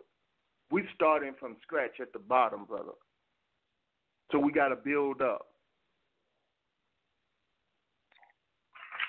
I got you. All right, 2 minutes left. If you're listening on your computer, the live portion will cut off in 2 minutes. So if you want to continue this, 760-454-1111. When we get into our overtime period, Brother Jaja Malik Atenra will go into the most significant part of this book, the fractal organizational structure, and hopefully, if we get some time, since one of the earlier callers sort of mentioned it, maybe we can get him to go in depth into it. He has a concept in here called Maatism fractal economy, and so both of those tie in together, but we have to deal with the FOS part first before the MFE, Maatism fractal economy, will make sense. So with that, 760-454-1111.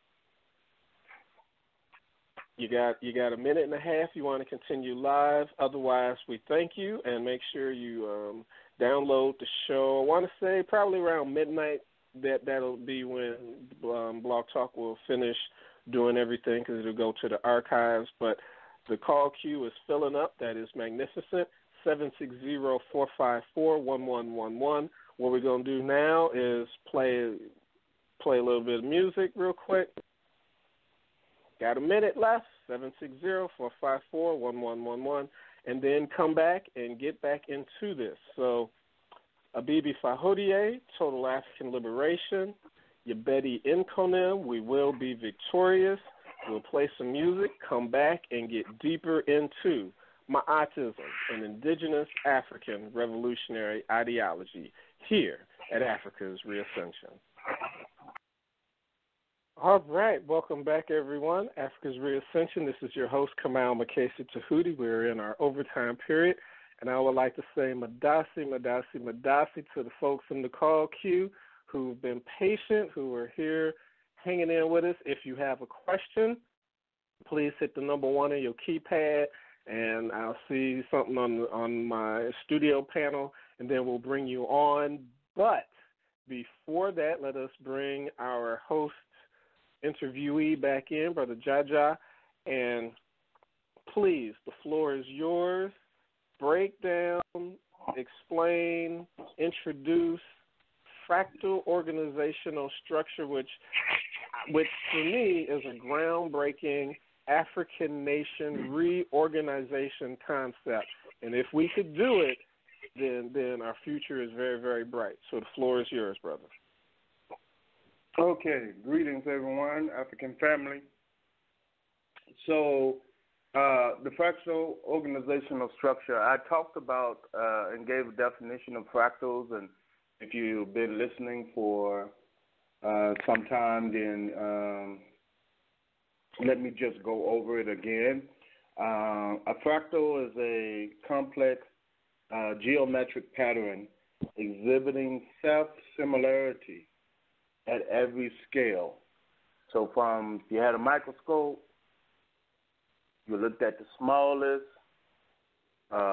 unit of that organism, you would see the same structure as if you looked at it with your naked eye. So in essence, what that is saying is that our communities will be structured similar to how it would be structured on a national level, and then how it would be structured on a global level. So the communities at the local level are structured a certain way by the members in that community, and the communities themselves make up the national structure, but the structure is identical. And then the communities on a national level makes up the global structure.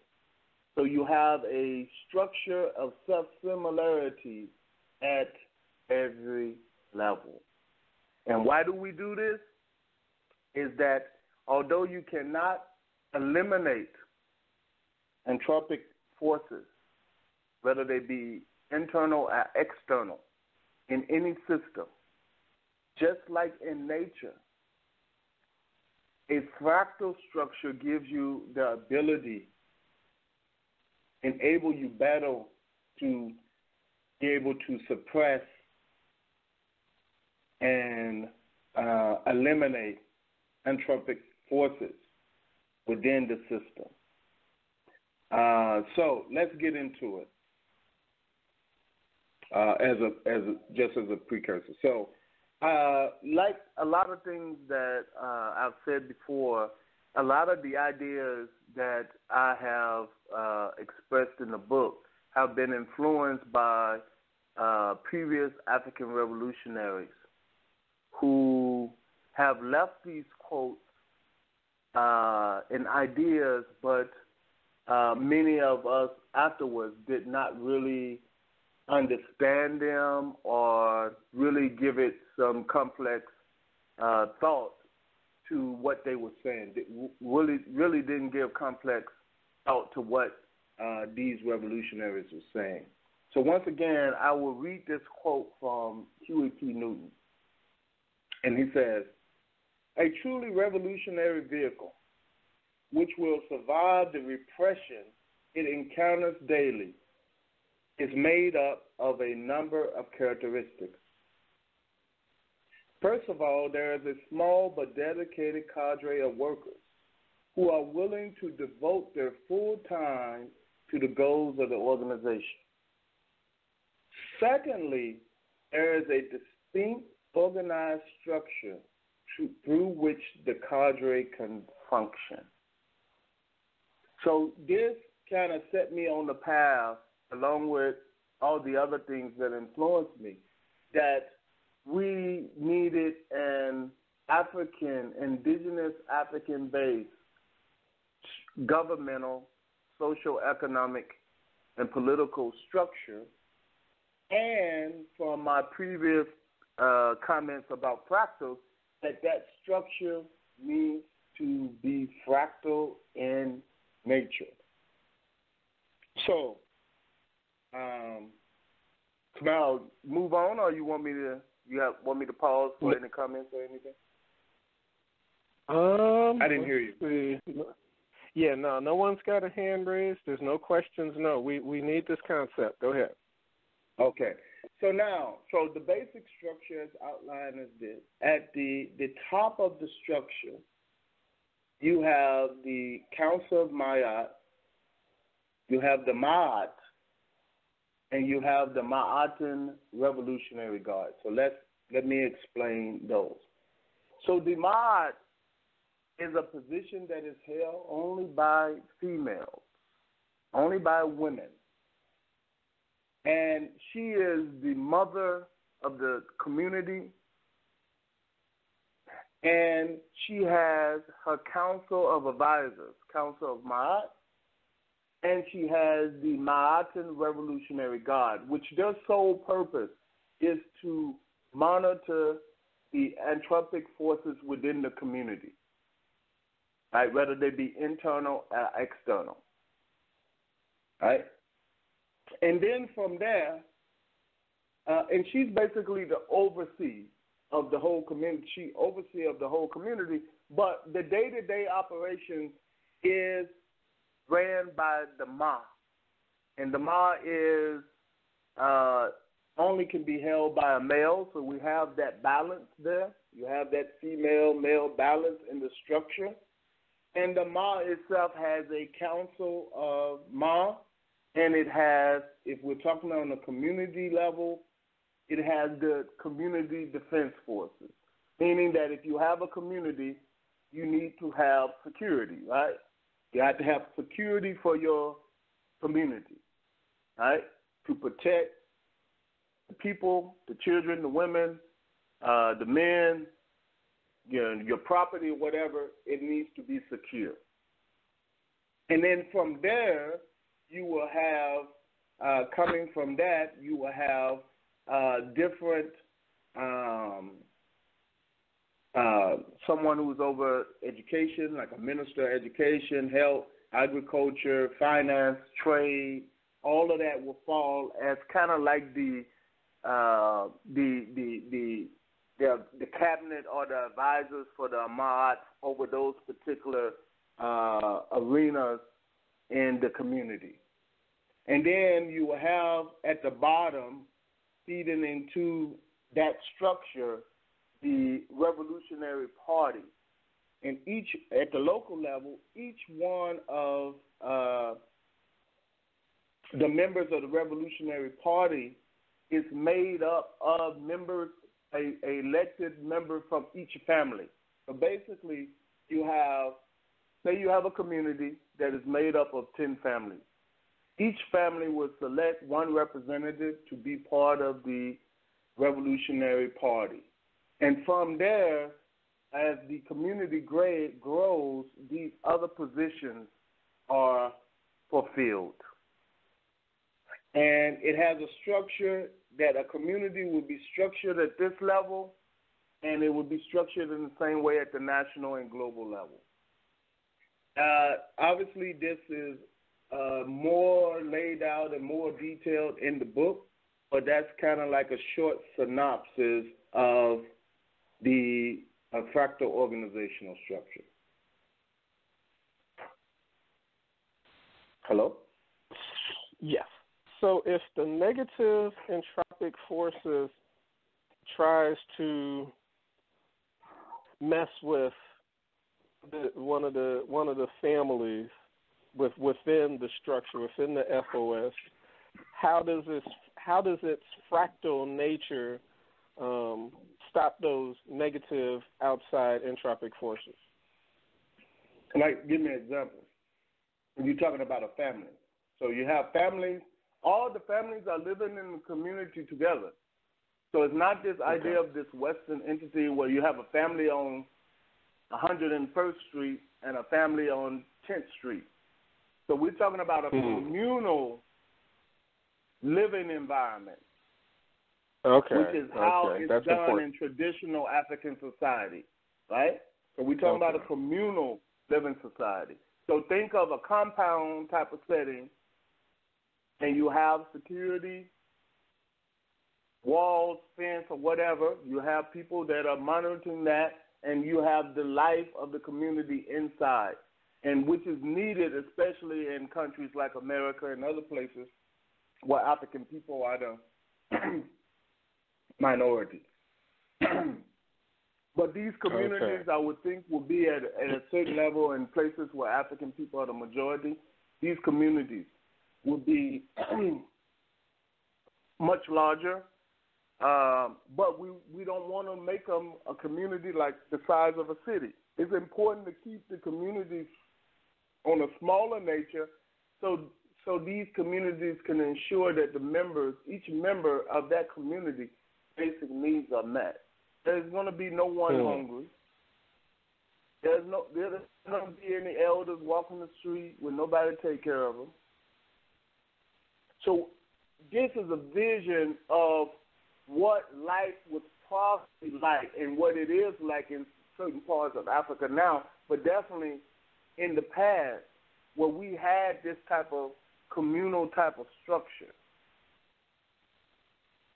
where, you know, one of the things that I enjoy when I go home, when I'm talking about home, I'm talking about Africa, is this communal type of eating setting. And I know you probably once again experienced that in your travels to Africa, where the whole family is eating together. And I'm not just talking about that immediate family.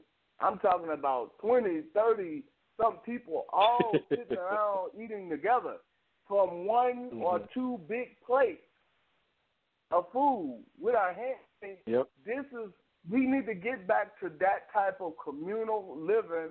It's only because we have been under this oppression and we've been forced to live a certain lifestyle where individuals and individual families, nuclear families, have to sit and try to struggle by themselves to make ends meet. And so even though many African families in America are struggling, many would still prefer to go about that struggle as is than to live in a communal struggle. This is, a communal setting. This is why it's important that consciousness level be risen. You can't bring necessarily people in just off the street. You have to, there's a process that they will have to go through. Once you have your community set up, the structure intact, then you can start bringing in people and they go through a process to become part of the community. And not all people will be successful. Right. Okay, that breakdown of the FOS got folks pressing that number one button. That is good. But I just want to quickly say, so folks will have to do away with the rugged, rigid individualism to fully be a part of this FOS structure. Then that sound correct? Exactly. You would have to leave all that foreign ideas and like individualism and all of that at the door. Like there's no way, because that's part of the process that we have to get around. See, you've been to Africa, so you understand what I'm saying. A lot of people in Africa don't even understand this concept of individualism because it's foreign to them. It's complete foreign to them. There's no part of their life since birth where they just thinking as an individual.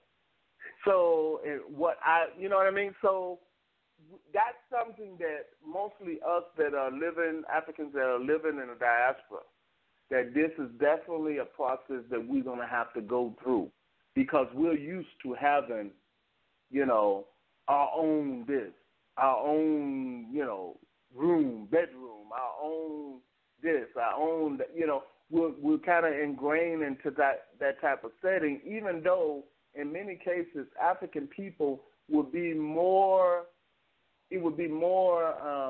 beneficial if we did live 2-3 families together. Now, we laugh at the Mexicans when they do it But those Mexicans are saving their money. They're opening their businesses, their landscaping, their restaurants, and whatever. So then when they get to a point where they can afford it, they don't have to live three families to a house or 2 families to a house. They buy their house. Right. Whereas we would still be struggling trying to pay our rent.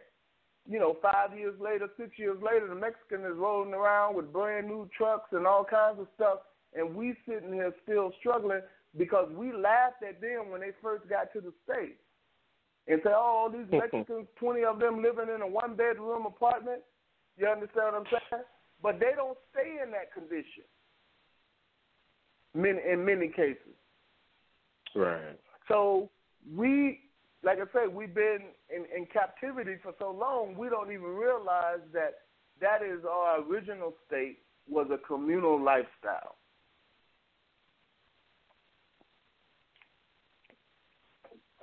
Wow. Yeah. Okay, so let's bring in one of our callers. Read the last 4 to get you to acknowledge. 7302, you are live on Africa's Reascension. Do you have a question or comment for Brother Jaja Malik Atenra? Hey, how y'all brothers doing, man? Good. How are you, brother? Yeah, my name is Richard, based out of Jacksonville. Yeah, I love that point you made about the 2 or 3 families, the Mexican families. Yeah, that hit home a lot just then. But yes, I'm all about communal living. Definitely the goal is Africa. But I got a question about because you was mentioning like a compound setting, and I was thinking that works how you was explaining it. Maybe you wasn't explaining it like that, but I was thinking maybe a suburban rural area. Whereas most black people, in my mind, is more in the urban areas, where you're talking about information coming in, and if you're trying to set a community in the urban area, like I want your thoughts on, like what would be done to insulate in the urban area, which I think is, I'm sure somehow it can be done, but like I want your thoughts on that, because that's where everybody is at, and you would have to be. It's not going to be like an insular community. It's still going to be outside influences. So that's what I was thinking about. I just wanted your thoughts on that. Okay, so in the urban, excellent question, Chief. So in the urban area, it can take the form of, say you have apartment buildings, right? Okay. And people of like-minded minds decide, you know what, we're going to all move in this apartment building, or we're going to all attempt to buy this apartment building. And so instead of having a compound, well, even if you're renting it, I mean, your goal would be to eventually own the, if not that building, another apartment building where all the families can move in. I mean, that would be the goal. Yeah. But just say in the meantime that, 10 families, 20 families decided to go and live in this apartment building. That could be the basis in the urban area, where you're saying, okay, we're going to live in this type of setting, but we're going to create an environment where we can still implement this structure. You understand what I'm saying? So eventually, as we get more people in the process, everybody in the building will be of like mind. And so then the goal would be, we're going to buy this building, and we're going to operate within an urban area. So when we're talking about the tenets of Maatism, it's flexible.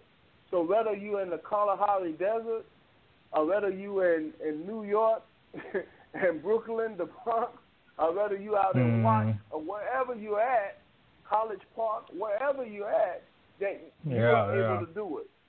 If you're in a suburban area, you could do it by block. Because we have those communities. Do we not? Anybody in the real estate, do they not have communities that you can buy property into? Do they not have that? Yeah, no, you're right now. Right. No, you're right. Right, they have I communities. never forget. Like you could buy a house in so and so community. They have it. You're right, though. It's an image. Hello? Yeah, go ahead. No, I'm listening. Oh, okay. So they have it even in that suburban setting. You can create a community for if there's Africans with homes in suburban type of settings, you can do that. They have them already. They have these types of communities that's already in existence that you can create and say, hey, what's the process? Well, we're going to create a community. And the owners of those houses in the community, they agree to sell their homes to the people they want. That's how they keep them all white, or they keep them, whatever they want. So those types of things are possible. It's there, but we have to stop thinking as individuals and start coming together as a people and with like-minded people and building these types of communities. Remember, this whole model is from ground up. It's not a top-down model. I'm not asking nobody to come in and be a ruling party for the whole nation. No, it's like wherever you're at, get with those like-minded people that understand what Maatism is about and are ready to implement it and start slowly. There's no need to try to go get 100,000 people. Get with those like-minded people and you build your community up slowly. You just gradually build it up. So now you are at a point, once this is operating, you're able to now set up a process to bring people into that, raise their consciousness into the community. When you get to a certain point, you say, okay, we're going to go do another one over here. We're going to go do another one over here. We're going to go do another one over here. Right? We're going to do one over here. You start to take that model and then you start, showing people in other places what they can do, that it works. We're going to show people over there. Same model you can take anywhere around the world and be successful. Because it's at the nature of who we are. It's at the nature of who we are. We don't even have to call it Maatism, really. It's what makes us African. It has no name, but I have to give it a name just so for the and because it's a book. But really, it is what makes us who we are. It's something inside of us that says that when someone comes to visit your house, that you have to treat them with honor and respect.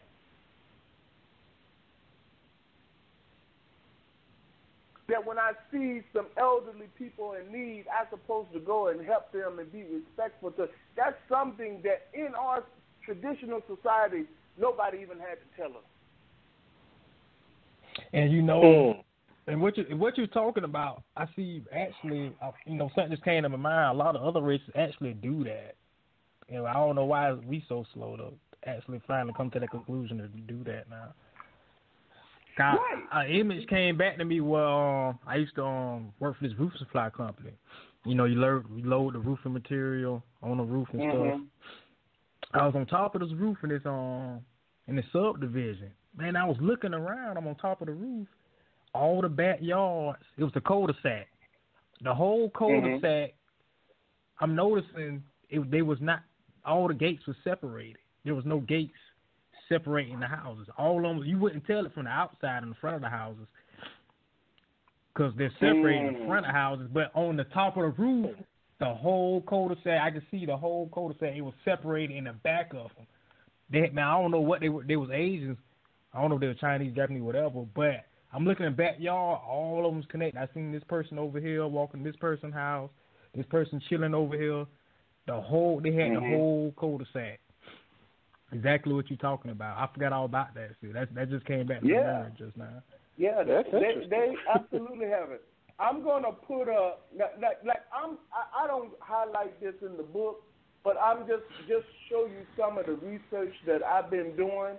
I'm going to put up a link in the chat, and these are a number of different types of communities that are self-sufficient, that Caucasians in particular are building.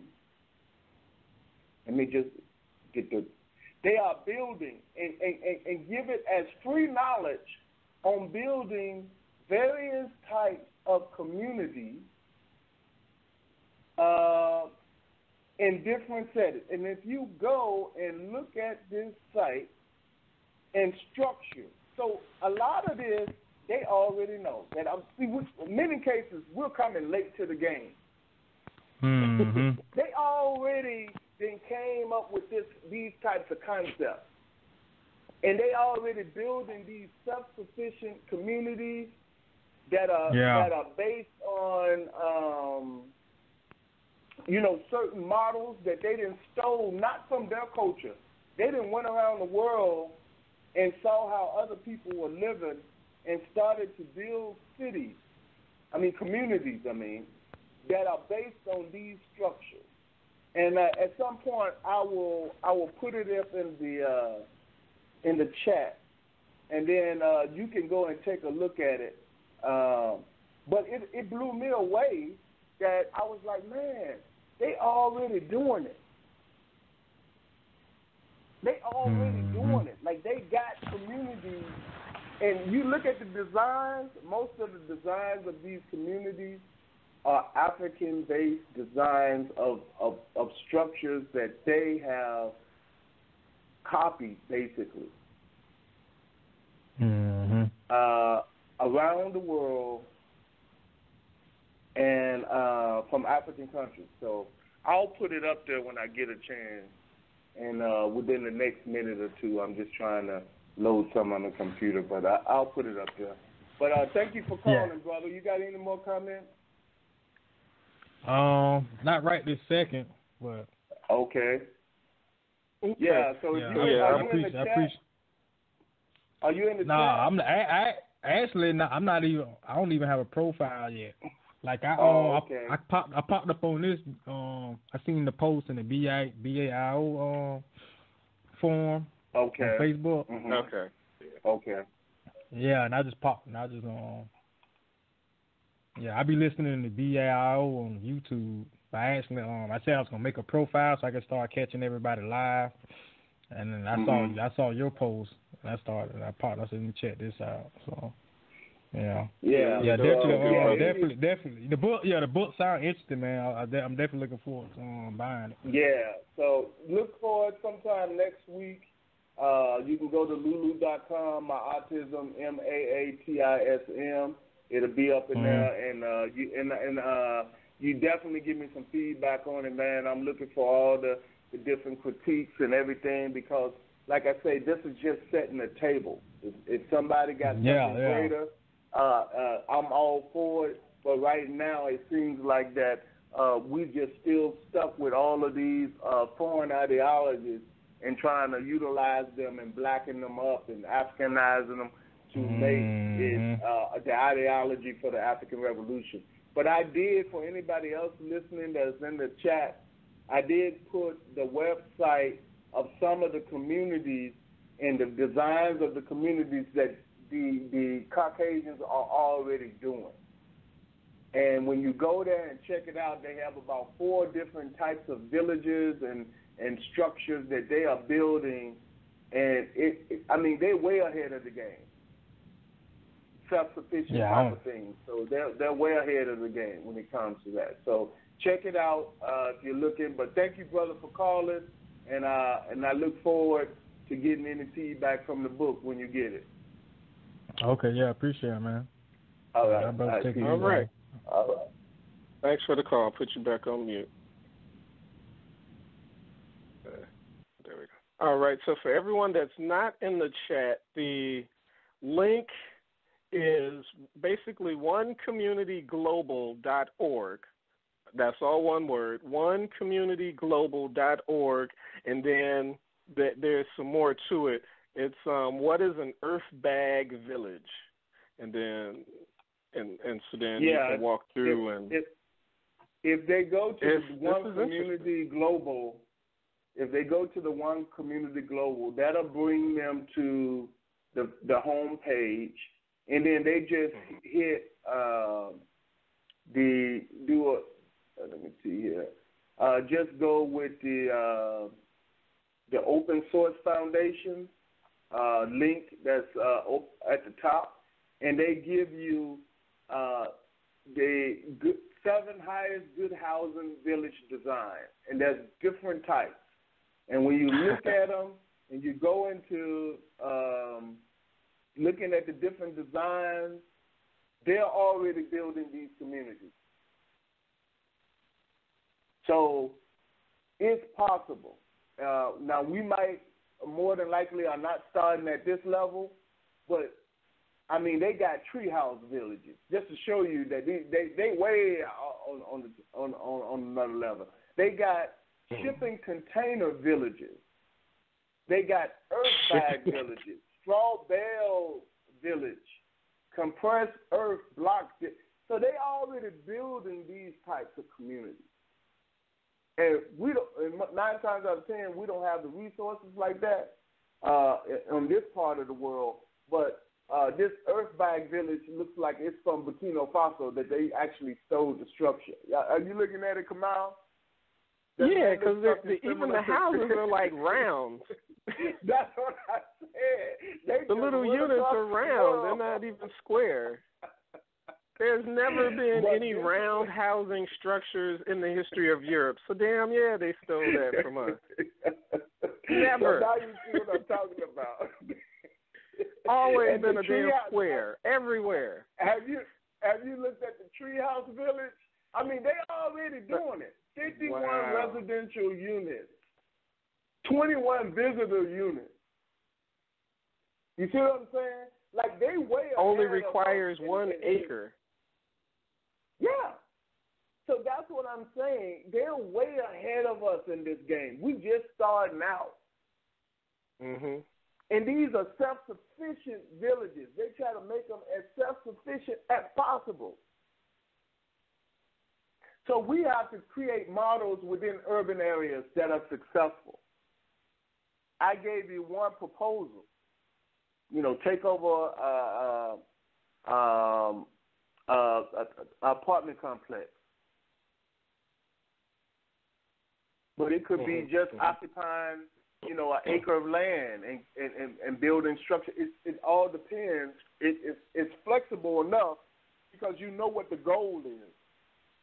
You know what you're trying to create. And it will be different. Just like on this website, they're giving you 8 different models. There might be 8 different models on how to build a structure within an urban area. New York might do it differently than Los Angeles. Los Angeles might do it different than Dakar. Dakar might do it different than Johannesburg. You know, it might be different depending on your geographical location and the available resources, what you can do, but you know what the structure is going to be. You don't have to call it Ma'at and Ma. The names are interchangeable. If you Zulu, give it some Zulu names, but keep the structure intact. Right. You understand what I'm saying? Call it whatever you want to call it, but keep the structure intact, so it can be flexible to any culture. You don't have to call it the principles of Ma'at. You got them already in your traditional culture. Only thing you have to do, you're going to look. We didn't go over it, Kamal, but you tell me which African culture.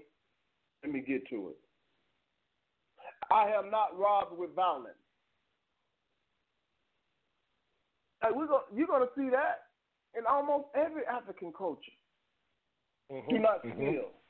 Right? Right? These are not nothing new that's going to be so far out that, that one culture, it cannot be adopted into another culture. But these are just the principles, but those principles are flexible for any culture because it comes from us. Right. It comes from us. So, yeah. So now we got 20 minutes left in the overtime. I was really wanting to get to the Maatism Fractal economy, but I think Everett has raised his hand again, so he may have a question. So let's go ahead and bring the brother in. 5404. You're live, brother.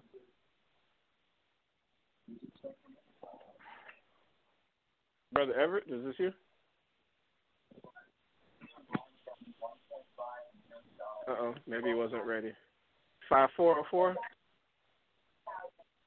Hello. Hi. Oh, okay, I'm sorry. Yes, welcome to Africa's Reascension. Please state your name, where you calling from. This is you. This is okay. Liz. And so you do have another question. Well, yeah, and more of like questions / like commentary, and then of course bring it up for discussion.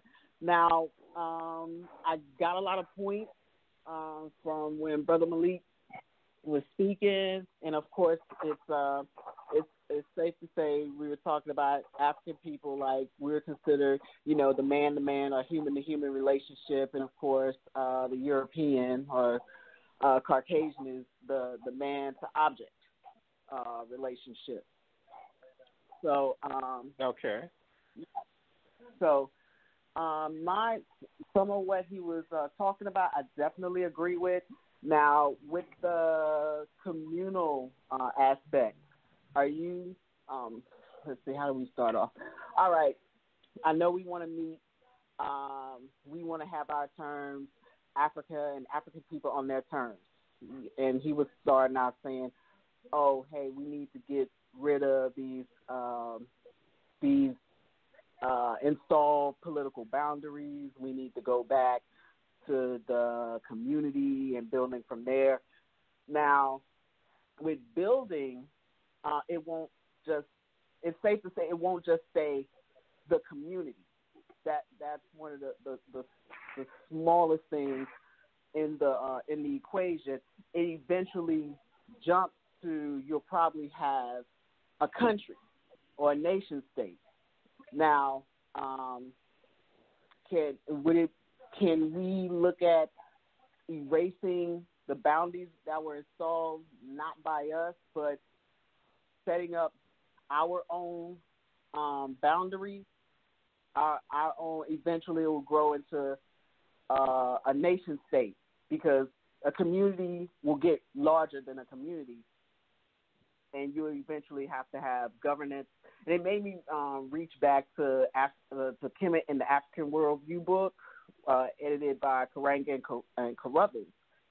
And they were, in the essay, it was like, it was basically saying Kemetic wisdom of governance, and it developed in the context of a country rather than a city. So with those things in mind, would we be looking forward when it starts growing past the community? Was I clear with the question?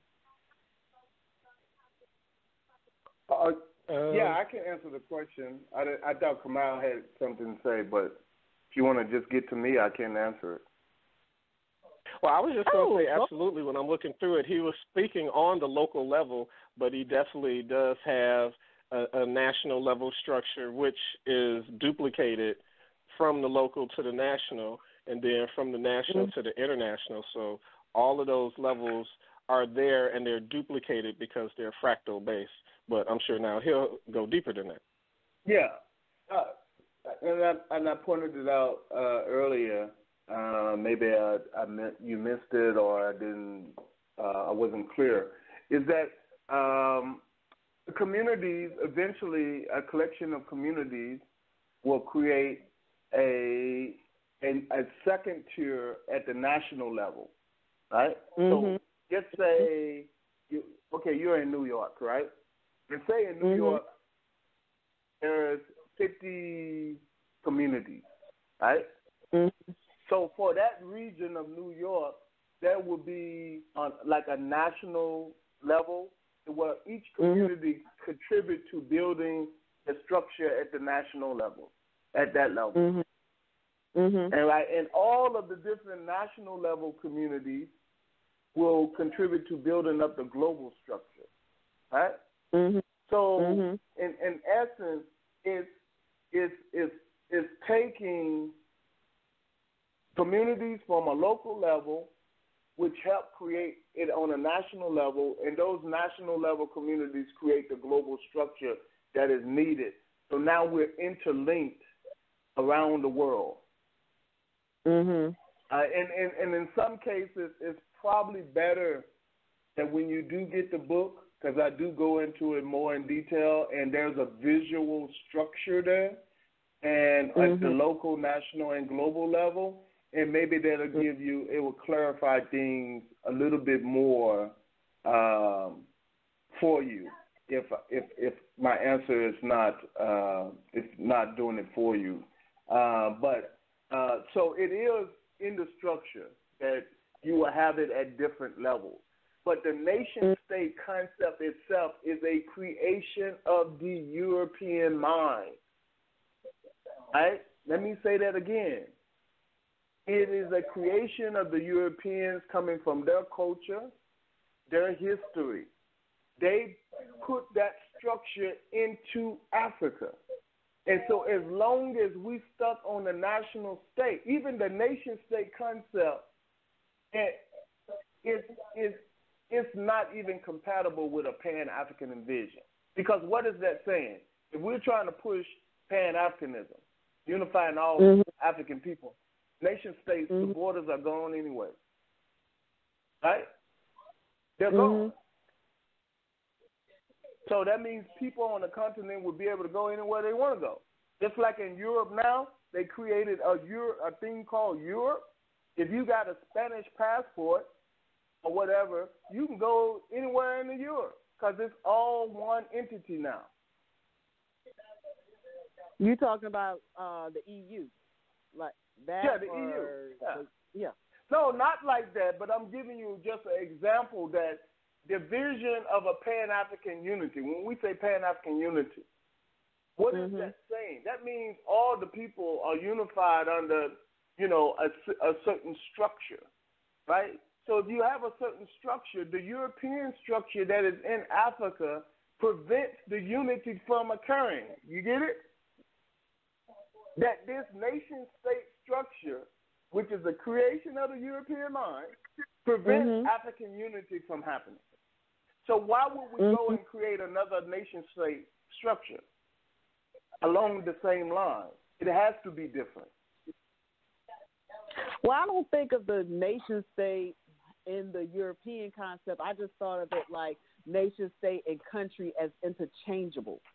And the issues are with the borders and how they run. And would we be able to have unity if we redrew them? We still have our countries. We straighten out what has happened, how these borders cut through these ethnic tribes, and you have a lot of fighting, a lot of conflicts going on at the tribal level. But you set up your government where it's still Africa on Africa's terms. We have the countries that have been redrawn. We still have, it builds from the community, but you also have, the governmental structures. You still control maybe your population. Also, you're dealing with trade as well, because it's not just trading with us. We would still have our terms where we're trading with others. So what I'm saying is, that's an interesting, but what I'm saying is that with communities, each ethnic group, they can have their own community, but with the same structure.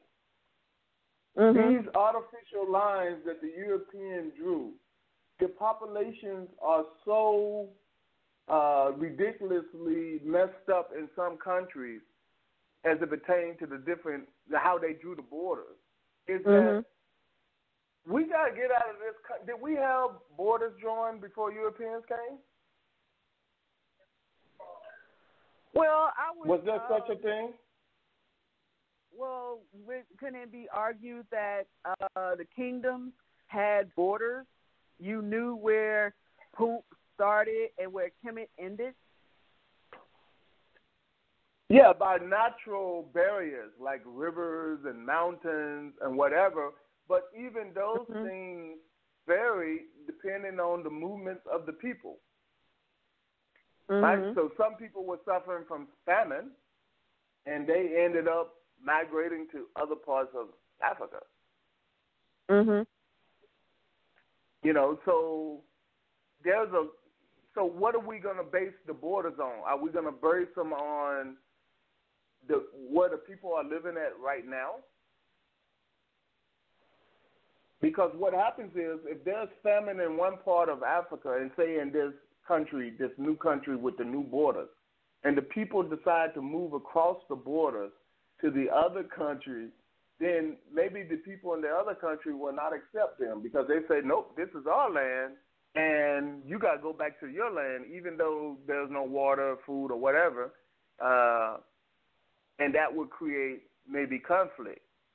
But a country with no borders, meaning every African have the right to move freely wherever they want on the continent. Right? Isn't that what we do in America? Don't we have that concept in America? If you want to move from California to New York, can you? Yeah. Yes. Even if you're not a native New Yorker, you can move to New York. If you're a native New Yorker and you want to move to Texas, you can move to Texas. So why are we going to put these type of artificial borders in Africa when we're trying to create a Pan-African unity, when we're trying to create Pan-African unity? What would be the purpose of it, other than to keep people out? There's something to very good discussion. I'm not saying I have all the answers, but this is the type of stuff that comes in my mind when we start talking about, okay, we're going to get rid of the European borders, but then we're going to redraw some new borders. Based on what? Because a lot of the people that are in the borders now in these countries would not be there if the Europeans wouldn't have forced them to settle there. And I'll give you an example. There are Somalis. We got 6 minutes left, Joe. There are Somalis that are in Kenya, right? And there are Somalis that are in Ethiopia, right? But because these borders was drawn, right, you know, the people got split up. You have like Benin, the country Benin. You got a lot of them people in Nigeria. You understand what I'm saying? So it's like these. So how do you even go about redrawing the borders? What is it based on? Where the people are? Maybe the people are going to move. Then what? Just like we move in America, maybe the people say, you know what? I heard life is good in New York. Let me move to New York. Hey, I heard that the fish down here in Sudan is bigger than crocodiles. Hey, we need to move up to Sudan. You understand what I'm saying? You know, or what is now Sudan. You know what I mean? So I'm just asking the question, how would we redraw the borders of Africa? Based on what? I don't know what you would base it on. I'm not saying ruling it out. I just want to know, what would the borders, the new borders, be based on? I mean, it's just always been a topic for discussion when we speak on nation building.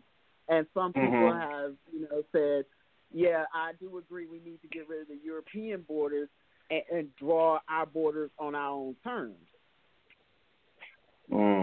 Yeah, and so next time you're in a discussion and somebody bring that up, you ask them for me, what would those new borders be based on? Would it be based on where the people are at the moment?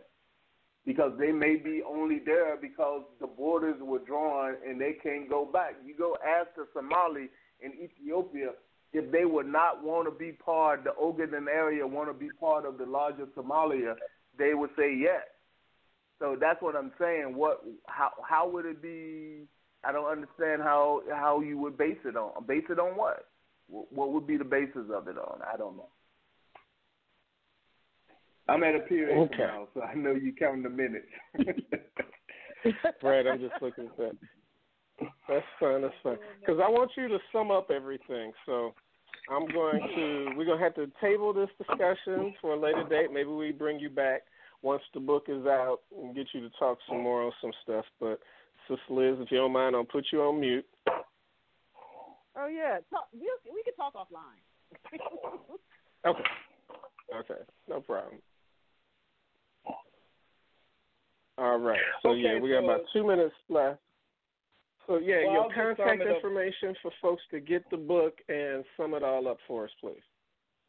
Okay. So, contact right now, you can just reach me at jajamalik2000@yahoo.com.